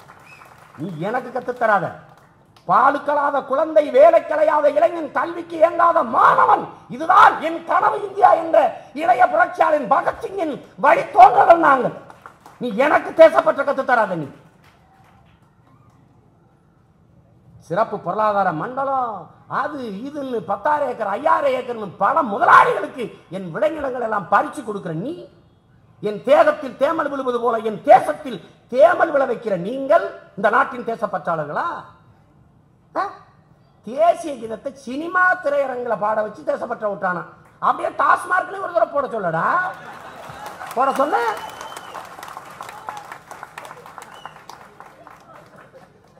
திரையரங்களை கூட சுமாரா உணர்வோட நிற்பான், டாஸ்மார்க்ல ரொம்ப சிறப்பா நிற்பான். போட்டு பாரு. கல்வியார்கள் கற்றவர்கள் கூடி நிற்கிற நீதிமன்றத்தில் தேசிய கீதத்தை ஒளிபரப்ப அது ஏற்றுக்கிறாதான். திரையரங்களை தேசிய கீதம் முடிஞ்சவன அப்படி போடுவான். என்ன ஒரு ஒரு ஒரு டப்பாங்கத்தை போட்டுக்கிட்டு ஆளுமா டோலுமா ஆஷா அலக்கடி மாலுமா, ரொம்ப நல்லா இருக்குடா தேசப்பற்று. பாட்டுல ஊட்டிடுவியா நீ? தேசிய கீதத்துக்கு எந்திரிச்சுன்னா தேசப்பட்டாளனாடா? சேகரெட்டி எந்திரிச்சுன்னா தேசப்பட்டாளர் ஆயிடுவானா? சொல்லு. நான் கேட்டேன், நாங்கள் வங்கியில் போய் 4,000 ரூபாய்க்கு கால் கெடுக்க எங்கள் ஆத்தாலப்ப நின்றுக்கிட்டு கிடக்குறேன், 4,000 ரூபா கொடுக்குற, அவனுக்கு எப்படி 38 கோடி அவன் வீட்டுக்கு வந்துச்சு? புதுத்தாள் 2,000 ரூபாய்னா அச்சிட்ட இடத்துலேருந்து நேரம் அனுப்பிட்டாங்க. என்ன சிரிக்கிறீங்க? உண்மையிலே அனுப்பிட்டாங்கிற என்ன சிரிக்கிறீங்க? உண்மையிலே அனுப்பிட்டான். அந்த ஜனார்த்தன் நட்டி 650 கோடிக்கு என் மகளுக்கு திருமணம், மகனுக்கு. அது கேட்டா மகளுக்கு திருமணம். அது கேட்டா எங்க அம்மா வானதி சீனிவாசன் சொல்றாரு, அவர் 650 கோடி செக்கா கொடுத்துருப்பாரு. ஒரு பதில் கேள்வியை நான் வைக்கல அம்மாட்ட. அம்மா நான் ஏற்கிறேன், 650 கோடியும் நீங்க காசோலை தானமா அவர் கொடுத்துருப்பாரு அப்படின்னா செக் லீஃப் அந்த முனி அது இளையத்தனமா அப்படி கொடுத்துருப்பார். அடிக்கட்டை இருக்குங்களம்மா, அதை வெளியிடுங்கம்மா, அதை வெளியிட்டுருங்க. இந்த பாருங்க 10 லட்ச ரூபாய்க்கு கொடுத்துருக்காரு, இந்த 10 லட்ச ரூபாய்க்கு அடிக்கட்டை. இந்த 1 கோடிக்கு செக் கொடுத்துருக்காரு, இந்த 1 கோடிக்கு அடிக்கட்டை வெளியிட்டுட்டா நாங்க இன்னும் இருந்து இந்த திட்டம் சிறப்பானது அறிவிச்சு விட்டு போறோம்.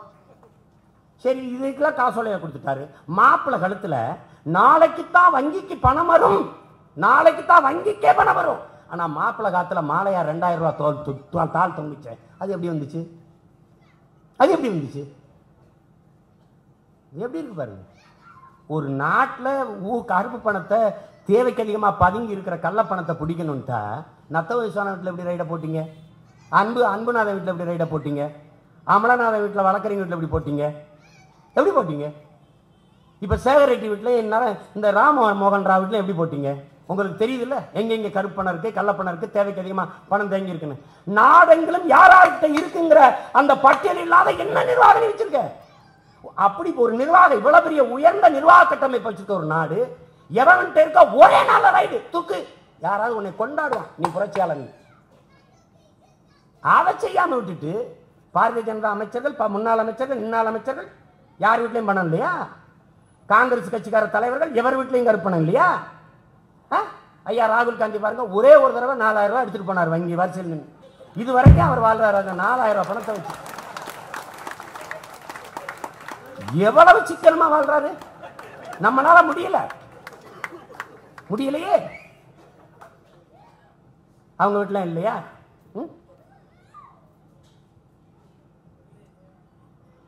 அறிவார்ந்த எனது மக்கள் இதை புரிந்து கொள்ளணும். நமக்கு ஒண்ணும் இல்ல, ஊழல் லஞ்சத்தை கருப்பு பணத்தை ஒழிக்கணும்னு ஐயா மோடியுடைய நோக்கம் இருக்குல்ல, அதை உலகத்திலே யாரும் இருக்கல. இந்தியா உலகம் முழுக்க பரவி இருக்கு, எந்த இந்திய குடிமகனும் இருக்கல. நாம அறவே இருக்கல, அதை ஏற்கிறோம், முழுமையா ஏற்கிறோம். ஆனால் நீங்கள் செயல்படுத்திய விதத்தை நாங்க கடுமையா எதிர்க்கிறோம். இந்த வழிமுறையில் ஊழல் லஞ்சத்தை ஒழிக்க முடியாதுங்கிறத நாங்க உறுதியா நிற்கிறோம். ஏன்னா தனியார்மய தாராளமய உலகமய பொருளாதார கொள்கையில் ஒருபோதும் ஊழல் லஞ்சத்தை ஒழிக்க முடியாது, கருப்பு பணத்தை ஒழிக்க முடியாது. நீங்க கருப்பு பணம் ஊழல் லஞ்சத்தை ஒழிக்கிறேன்னு ஆரம்பிச்சு கடைசியா மின்னணு பரிமாற்றத்துக்கு வந்து, கேஷ்லெஸ் எக்கனாமிக்கு வந்து, சர்ஜிக்கல் ஸ்ட்ரைக்கு வந்து, இப்படி வந்து ஒவ்வொன்றா சொல்லிட்டு வந்து நின்றுட்டீங்க. கடைசியா வறுமையை ஒழிப்பதான் என் கனவுன்ட்டீங்க. அதை இப்ப புரிஞ்சுக்கிட்டான். ஏன்னா இங்க ஏழ்மையை ஒழிப்பது என்பது ஏழைகளை கொன்னுறது, ஏழ்மை ஒழிஞ்சிடும். இதான் நீங்க கொள்கை. அதானே இங்க அடிப்படையா தானே. இப்ப நான் ஆதார் அட்டை எடுக்கிறேன், இந்த நாட்டின் முதலமைச்சருடைய ஆதார் அட்டை, அனைத்து மாநில முதலமைச்சரின் ஆதார் அட்டை, ஐயா பிரதமர் நரேந்திர மோடியின் ஆதார் அட்டை, ஐயா அருண் ஜேட்லியோட ஆதார் அட்டை, எல்லாத்தையும் வெளியிடுங்க, நாங்க எல்லாரும் எடுக்கிறோம். அப்ப எதுக்கு ஆதார் அட்டை? எதுக்கு இந்தி? எதுக்கு சமஸ்கிருதம்? சமஸ்கிருதம் கட்டாயம் படிங்கிறீங்க, நான் படிக்கிறேன். எங்க ஊர் திருத்தணி முருகன் கோயிலில் நம்பி மந்திரம் சொல்லுவலா, ஓம் சுகுலாம்பிரதம் சசிவர்ணம் நல்லா சொல்லுவேன். என்ன விடுவியா? சொல்லுவேன், அனுமதிப்பீங்களா? அப்புறம் எதுக்காக படிக்கணும்? சமஸ்கிருதம் எந்த மக்களோடு நான் உறவாடுவதற்கு, பேசுவதற்கு? சமஸ்கிருதம் படித்தா எனக்கு என்ன கிடைக்கும்? ஒன்றும் இல்லை. ஹிந்தி படித்தா வேலை கிடைக்கும். இங்கே பீகார்ல இருந்து, குஜராத்ல இருந்து, மகாராஷ்டிரா இருந்து என் ஊரில் கொத்தனார் சித்தால வேலை பார்த்துருக்காண்டா. டேய், ஹிந்தி படித்தா வேலை கிடைக்கும். எங்கள் ஊரில் சோன் பப்படி, சொட்டு விற்கிறேன், பானிபூரி விற்கிறவன்லாம் யாருப்போ? அவன்லாம் தமிழ் படிச்சுட்டாங்க, சோன் பப்படி விற்கிறான், சொட்டு விற்கிறான். எல்லா நட்சத்திர விடுதலையும் படுக்க விற்கிறவனும், தட்டு எடுத்து வைக்கிறவனும் வட இந்தியக்காரன். இந்தியாவோட நகிமை இந்த டோல்ல எல்லாம் காசு வசூலிக்கிறவன் என்ன பண்றான்? தமிழ் நகிகே, நான் மணி நகிகே. வைத்தியக்காரங்க சும்மா ஏதாவது சொல்றது. இந்தி படிச்சுட்டா வேலை கிடைச்சிடும். ஒரே கேள்வி கேட்டேன், இந்தி தாய்மொழியாக கொண்ட எல்லா மாநிலங்களும் வேலையில் தண்ணீர் அடைஞ்சிருச்சா? இல்லை.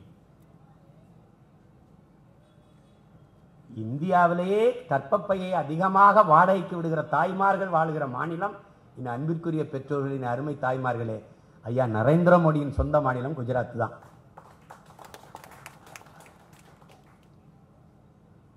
என்னவோ ஒண்ணு, நாட்டின் பிரதமர் ஆயிட்டார் நம்ம ஐயா. வானூர்தி ஓற்றால் ஒரு பெண், அது ஒரு இந்தியா. பேருந்தில் வேலைக்கு செய்கிறாள் ஒரு பெண், அது ஒரு இந்தியா.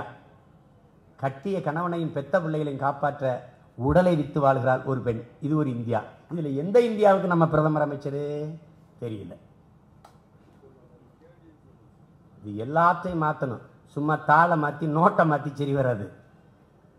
ஒன்றும் செய்ய முடியல, யார்கிட்ட நின்று பேச முடியல. தனியாக மேடையை போட்டு மக்களை தூரத்தில் வச்சுட்டு கட்டையை கட்டிக்கிட்டு பேசிட்டு கத்திக்கிட்டு இருக்கார வெளியே.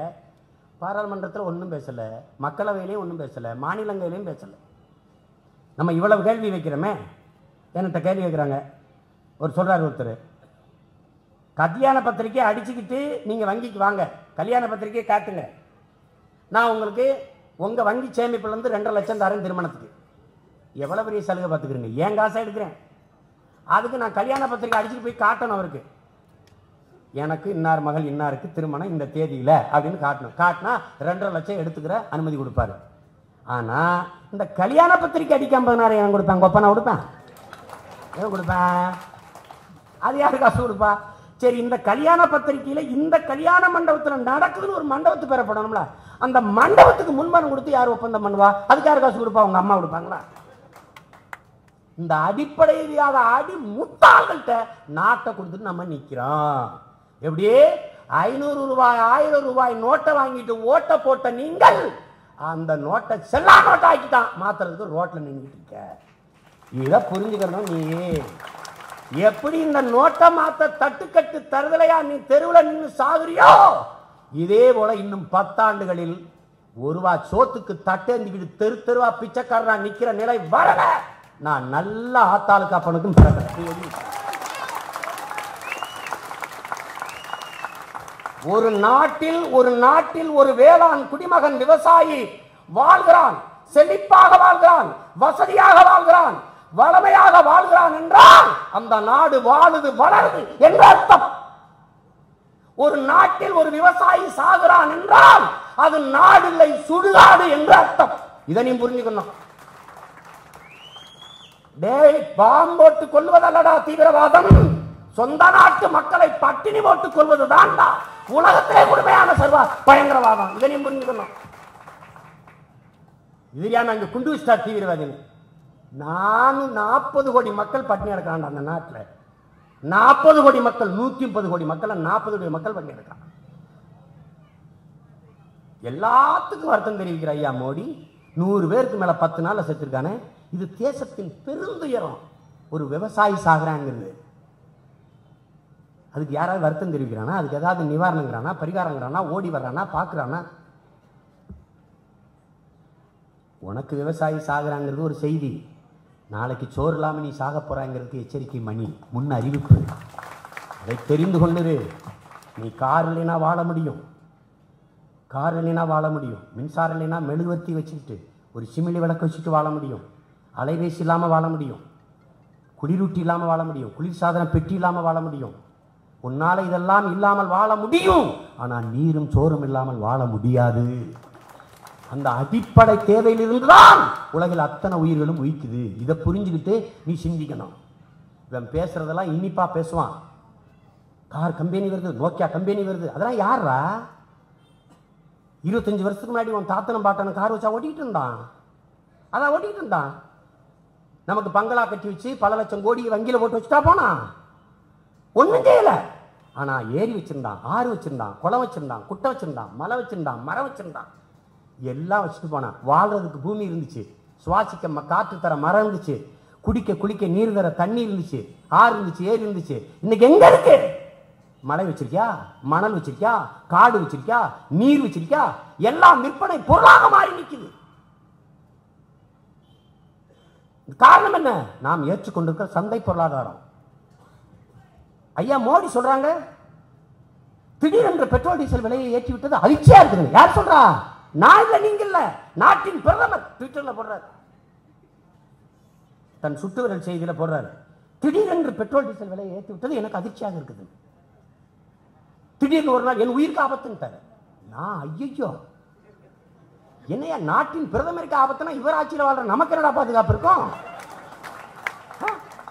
4000 கோடிக்கு தனி விமானம் வாங்கி பறக்கிறாரு, குண்டு தொலைக்காத கண்ணாடிக்குள்ள நின்று பேசுறாரு, குண்டு தொலைக்காத கார்ல பயணிக்கிறவருக்கே உயிருக்கு ஆபத்துனா, இவ்வளவு பெரிய படைகளை வச்சிருக்கிற அதிபருக்கே பாதுகாப்பு இல்லைன்னா நம்ம பராரிப்பை மக்கள் நமக்கு அங்கிட்டு என்ன பாதுகாப்பு இருக்கும்?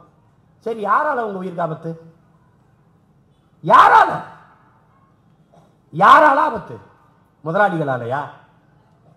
ஆபத்துனா யாரால ஆபத்து? யார்கிட்ட இருந்து ஆபத்துன்னு தெரிஞ்சிருக்கணும்ல. அந்த ஆபத்தை தரக்கூடியவன் மேல் நடவடிக்கை இல்லையே. ஏன்?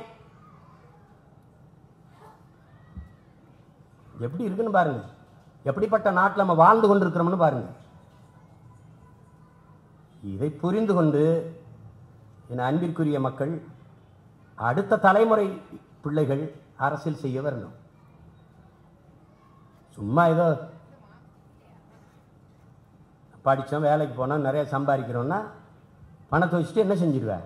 ஒரு கவிஞன் எழுதுறான், கடைசி நதியும் நஞ்சான பிறகு, கடைசி மரமும் வெட்டப்பட்ட பிறகு, கடைசி மீனும் பிடிபட்ட பிறகுதான் தெரியும் பணத்தை நாம் சாப்பிட முடியாது என்று இவர்களுக்கு என்று எழுதுறான். அதான் உண்மை. உன்கிட்ட பணம் இருக்கும், ஒண்ணுமே செய்ய முடியாது. நீ விலைவாசியை குறைக்க முடியல, விலைவாசிகளை கட்டுக்குள்ள கொண்டு வரும்ன்றாங்க. அத்தியாவசிய பொருளின் விலைகள் ஏறிக்கொண்டே போகுது. காரணம் என்ன? எண்ணெய் நிறுவனங்களே அதற்கான விலையை தீர்மானித்துக் கொள்ளலாம் என்று நீங்கள் வகுத்துக் கொண்ட ஏற்றுக்கொண்ட பொருளாதார கொள்கை, தனியார் மய கொள்கை. தனியார் முதலாளிகளே அதுக்கான விலையை, பெட்ரோல் டீசலுக்கான விலையை தீர்மானிக்கலாம் என்ற கொள்கை. நீங்க மதியம் ஒரு விலை, ராத்திரி ஒரு விலை, படுத்து எந்திரிக்கும் போது ஒரு விலையை அறிவிக்கிறான். உன்னால தடுக்க முடியல. பிரதமருக்கு தெரியாம அறிவிச்சிட்டானே. அப்ப என்ன ஆகுது? நான் எனக்கு மகாராஷ்டிரா இருந்து பருப்பு வரணும், பெங்களூர்ல இருந்து கத்திரிக்காய் வரணும், இங்க இருந்து எங்களுக்கு பெங்களூர் வந்து தக்காளி, மதுரையில இருந்து அங்க தக்காளி போகணும். இப்ப உதாரணமா கோயம்பேடு சந்தை, எங்க ஊர் மதுரையில இருந்து அல்லது ராமநாதபுரம் சிவகங்கையில இருந்து கோயம்பேடு சந்தைக்கு தக்காளி வருது, கத்திரிக்காய் வருது, அல்லது வெண்டைக்காய் வருது, ஏதோ வருது, அரிசி வருது, பருப்பு வருது. அதில் 6000 ரூபாய்க்கு சரக்கு ஏற்றிக்கிறேன். உதாரணத்துக்கு கத்திரிக்காயை வைப்போம், 6000 ரூபா, 6000 ரூபா பெருமானம் உள்ள கத்திரிக்காயை ஏற்றிக்கிறேன், சந்தைக்கு கொண்டு வரேன். அல்லது உருளைக்கிழங்கை ஏற்றிக்கிறேன், அல்லது முட்டைக்கோசை ஏற்றிக்கிறேன். 6000 ரூபா பெருமானம். மதுரையில் இருந்து சென்னை வருவதற்கு 3000 ரூபாய்க்கு எரிபொருள். 50 கிலோமீட்டருக்கு 100 ரூபா பாறை உந்துக்கு, அந்த லாரிக்கு 3000 ரூபா டோல், சுங்கச்சாவடி. இந்த எரிபொருள் செலவு, இந்த சுங்கச் செலவு, அது ஒரு 6000. வண்டிக்குள்ள இருக்க பொருள் 6000 தான் அடக்கம். அப்ப ஒரு கிலோ உருளைக்கிழங்கு 10 ரூபாய்க்கு விற்க வேண்டியது இந்த 6000 ரூபாயும் வண்டி வாடகையோடு சேர்த்து அந்த அத்தியாவசிய பொருளின் அடக்க விலையில் ஏறிடுது. அப்படிங்கும்போது 10 ரூபா தக்காளி, 10 ரூபா உருளைக்கிழங்கு சந்தைக்கு வரும்போது 20 ரூபாய் ஆகுது. இதனால விலையை குறைக்க முடியல. இது நுட்பமா புரிஞ்சுக்கணும். இவங்க வந்து என்ன சொல்றாங்க, அண்ணே 25 ரூபாய்க்கு 40 ரூபாய்க்கு விற்ற தக்காளி இன்னைக்கு 25 ரூபாய்க்கு விற்கிதுலேன்னு. சாப்பிட்றவங்க வாங்குறவங்க சந்தோஷப்படுவான், விலை வைக்கிறவங்க செத்து போயிடுவான். இதை புரிந்து கொள்ளணும். அன்பார்ந்த தமிழ் சொந்தங்கள், அறிவார்ந்த எனது மக்கள், அடுத்த தலைமுறை பிள்ளைகள் இதை விளங்கிக் கொள்ளணும். உலகத்தில் எந்த பொருளையும் உற்பத்தி செய்கிறவன் அதற்கான விலையை அவனே தீர்மானிக்கிறான். ஒரு குண்டூசியோ, பிளேட்டு கத்தியோ, கடப்பாறையோ, கோடாரியோ, மண்வெட்டியோ எதை தயாரித்தாலும் இது 10 ரூபா, 20 ரூபா, 30 ரூபா, அவன் சொன்னதான் விலை. ஆனால் உலகத்தில் விவசாயி விளைய வைக்கிற அந்த அத்தியாவசிய பொருளான உணவுப் பொருள்களுக்கு, கத்தரிக்காய்க்கோ, தக்காளிக்கோ, வெண்டைக்காய்க்கோ, பருப்புக்கோ, சுரக்காய்க்கோ எதுக்குமே அவன் விலையை தீர்மானிக்க முடியாது. வாங்குறவன் தான் தீர்மானிப்பான். இந்த நிலையை என்னைக்கு மாற்றுகிறோமோ அன்றைக்குத்தான் இந்த நாட்டில் வேளாண் பெருங்குடி மக்கள் வாழ்வார்கள். அதைத்தான் இந்த உலகம் வாழும். உழவு இல்லையேல் உணவில்லை, உணவில்லையேல் உலகில்லை. இதை புரிந்து கொள்ளணும். உழுதுண்டு வாழ்வாரே வாழ்வார், மற்றவரெல்லாம் தொழுதுண்டு பின் செல்பவர். உழவனுக்கு பின்னாடி இந்த உலகம் தொழுது செல்லும் என்று வள்ளுவ பெருமகனார் தன் மறைமொழியில பாடிட்டார். உழவுக்கும் தொழிலுக்கும் வந்தனை செய்வோம், வீணே உண்டு கழித்திருப்போரை நிந்தனை செய்வோம் என்று புரட்சி மகாகவி பாரதி பாடிட்டான். அறிவார்ந்த எனது சொந்தங்கள், என் அன்பு தம்பி தங்கைகள், இதை புரிந்து கொண்டு நீங்க ஒரு மாற்றத்திற்கான அரசியலை செய்ய முன்வரவே. இந்த பணமில்லா பரிவர்த்தனை விரிவர்த்தனைலாம் ஒன்றும் பயன் தர போறது இல்லை. இதுல ஏற்பட்ட இந்த சிறு வணிகம், பூ விற்பனை, மீன் விற்பனை, எல்லா தொழிலும் நசிந்து போனது. அன்னை கலைக்கொட்டு உதயம் சொன்னாரு பாருங்க. அவர் ஒரு முதலாளி சொல்றாரு, இது மாதிரி நாடெங்கிலும் பல கோடிக்கணக்கான முதலாளிகள் படுத்துட்டான். வெனிசுலால 100 ரூபா அந்த பண மதிப்பு செல்லாதுன்னா புரட்சி வந்துருச்சு, திரும்ப பெற்றுட்டான். நிக்கோலஸ் மதுரா திருப்பி பெற்றுட்டான் அந்த அதிபர். பிரேசில சண்டை நடந்துகிட்டு இருக்கு. ஆனா நீங்க புலம்பிக்கிட்டு இருக்கிற மொழியை நாம போராட தயாரா இல்லை. ஏன்னா அந்த போர்க்குணம் செத்து போச்சு. வேற நாடா இருந்தா இந்நேரம் பிரதமர் ஐயா நரேந்திர மோடி பதவி விட்டு கீழே இருக்கிருப்பான். நம்ம நாட்டில் எதை அதையும் ஆதரிச்சு பேசிட்டு 4 பேர் இது ஊழல் ஒழிஞ்சிரும், எவன் இதுல ஊழல் ஒழிஞ்சிரும், லஞ்சம் ஒழிஞ்சிரும், கருப்பு பணம் ஒழிஞ்சிரும்னு பேசுறானோ அவன் வீட்டில் தான் கருப்பு பணமும் ஊழலும் லஞ்சலும் இருக்கு. இதுதான் உண்மை. நடிகர் நடிகையெல்லாம் அருமையான திட்டம் கையெழுத்தினான் பாரு, அவன் மரம் வரி கட்டாம பல கோடியை பதுக்கி வச்சுக்கான்னு அர்த்தம். தன்னை நேர்மையால காட்டுன்னு நினைக்கிறேன். எந்த நடிகனுடைய படம் பிளாக் டிக்கெட்ல விற்கல? அது கள்ளச்சந்தையா இல்லையா? அது கருப்பு பணமா இல்லையா? கருப்பு பணமா இல்லையா? கருப்பு பணம்னா என்ன? இப்ப பாரு, நான் 1000 ரூபா கொடுக்குறேன். 1000 ரூபா கொடுத்து நீங்க சரவண பவன்ல இட்லி சாப்பிட்றோம், ஒரு பொருளை வாங்குறோம், ஒரு துணி கடைக்கு போறோம், 10,000 ரூபாய்க்கு சேலை வாங்குறோம், 10,000 ரூபாய்னு பில்லு கொடுத்துறாரு. அது கருப்பு பணம் இல்லை, வெள்ளை பணம். 10,000 ரூபாய்க்கு சேலை வாங்கிட்டு 5,000 ரூபாய்னு பில்லு கொடுங்க அப்படின்னா அதில் 5,000 கருப்பு பணமாக மாறிடுது. இதுதான் கருப்பு பணம். இந்த நடிகனுக்கு ஒரு சினிமா டிக்கெட்டுக்கு 100 ரூபான்னா 100 ரூபாய் கருப்பு வெள்ளப்பணம், அது 1000 ரூபாய்க்கு விற்றா 900 ரூபாய் கள்ளப்பணம் கருப்பணம். இப்போ கருப்பணம் இருக்கா இல்லையா? இங்கே எல்லாத்தையும் மின்னணு பரிமாற்றத்துக்கு வா, வங்கிக்கு வான்னா வங்கியில் வந்து நான் அப்படி கிளிக்கிற ஒவ்வொரு அட்டைக்கும் கடையில் போய் இந்த கடன் அட்டைகளை, இந்த டெபிட் கார்டு, இந்த பேடிஎம், இந்த கார்டு பயன்படுத்தும் போது மின்னணு பரிவர்த்தனையில் இதை கிளிக்கும் போது இதுக்கு சேவை வரி என்று 2.7 விழுக்காடு எடுக்கிறான். 2.17 விழுக்காடு எடுக்கிறான். நான் இப்போ 1000 ரூபா உங்களுக்கு கொடுத்தேன்னா நீங்கள் 1000 ரூபா ஆளுகிட்ட போய் இந்த 1000 ரூபாய் கொடுத்தாலும் 1000 ரூபாய் இருக்கும். உங்ககிட்ட வரும்போது 1000 வரும், அவர்கிட்ட வரும்போது 1000 வரும், அவர்கிட்ட வரும்போது 1000 வரும், அவர்கிட்ட வரும்போது 1000 வரும். ஆனால் வங்கியில் இதை போய் நான் கடன் அட்டை வச்சு பயன்படுத்தும் மின்னணு பரிமாற்றத்துக்கு போகும்போது 2.17 விழுக்காடு சேவை வரி, இன்னொருத்தருக்கு போகும்போது 2.17 விழுக்காடு சேவை வரி. ஒவ்வொரு முறையும் நான் பயன்படுத்தும் போது மாறி மாறி கொண்டே போகும். இப்போ இது 1000வது ஆள்கிட்ட வரும்போது வெறும் 5 ரூபா தான் கைக்கு வரும். இது வர்க்க சுரண்டலா இல்லையா? இது உழைக்கும் மக்களின் உழைப்பை, பணத்தை சுரண்டுகிற சுரண்டலா இல்லையா? இது கொடுமையான ஊழல் லஞ்சமா இல்லையா? இதை நீங்க யோசிச்சு பாருங்க. இதுக்கு பேர் தான் வர்க்க சுரண்டல். என் ரத்தத்தை எனக்கே தெரியாம அட்டை பூச்சி உறிஞ்சுவது போல 2.17 விழுக்காடு சேவை வரின்னு எடுத்துக்கொண்டே இருப்பான். இது எப்படி தடுக்கிறது? நான் வங்கியில கணக்கு போட்டேன். இப்ப நான் பேசுறத இந்த மத்திய மாநில உளவுத்துறையில் கேட்டுக்கொண்டிருக்குது. இப்ப நான் நீங்களும் பேசுறத கேட்கும். இப்ப நாம பேசுறதே ஒட்டுக்கிட்டு ஒருத்தன் பதிவு பண்ணி வெளியிட்டுறானா இல்லையா? ஒட்டு கேட்க முடியுதா இல்லையா? இந்த வர்த்தக முறையில, இந்த பரிமாற்றத்துல சீமானோட வங்கி கணக்குல எவ்வளவு இருக்கு, சாகுலும் இது வங்கி கணக்குல எவ்வளவு இருக்கு, கலைக்கொட்டு உதயத்தோட வங்கி கணக்குல எவ்வளவு இருக்கு, அறிவிச்சலின் வங்கி கணக்குல எவ்வளவு இருக்குன்னு எங்களுக்கு சம்பந்தம் இல்லாம பார்த்துட்டு இருக்க முடியும். அவன் எங்களுக்கு தெரியாம எடுத்துட்டு போக முடியும். இது நடக்குதா இல்லையான்னு பாருங்க. நடக்கும். இது நல்லா புரிஞ்சுக்கணும். இதுல இந்த கேள்விகளுக்கு யார் பதில் சொல்லுவா? இந்த சேவை வரியில மக்களுடைய உழைப்பை சுரண்டுதா இல்லையா? எனக்கு தெரியாம என் வங்கி கணக்கை இன்னொருத்தர் உளவாக்க முடியுமா? முடியாது. அந்த வங்கியிலிருந்து அவன் பணத்தை எனக்கு தெரியாம எடுத்துக்கொள்ள முடியுமா? முடியாது. என்ன பாதுகாப்பு இருக்கு? என்ன பாதுகாப்பு இருக்கு? அதுல எப்படி செல்லாத நோட்டு 1000 500 வச்சிருந்தீங்கன்னா ஜெயிலுக்கு போட்டுருவானா? செல்ற நோட்டை பல கோடி வச்சிருந்தா எடுத்துக்கிட்டு உயிரை வெளியில விட்டுருவானா? செல்லாத நோட்டை வச்சிருந்தா ஜெயில போட்டுருவாங்க. ஒரு நாடு வச்சிருக்காங்க. எப்படிப்பட்ட நாடு பாருங்க. வருமான வரி சோதனை. உங்களுக்கு 10,000 கோடி எடுத்துட்டேன்னா 10% பெனால்டி, 10 விழுக்காடு அபராதம், தண்டம். 100 கோடி எடுத்துக்கிட்டு இந்தாங்க உங்களுக்கு மீதி கொடுத்துட்டு நான் போயிடுவேன். நீங்க பதவியில் இருந்தால் உங்க பதவி இழக்கிடுவான். இந்த பணத்தில் கொஞ்சம் கொடுத்துட்டு வரியை கட்டிட்டு இருந்துடலாம். தண்டனை ஒன்றும் இல்லை. ஆனால் அந்த செல்லார் வாயை நான் வீட்டில் வச்சோன்னா தூக்கி ஜெயிலில் போட்டுவாங்க.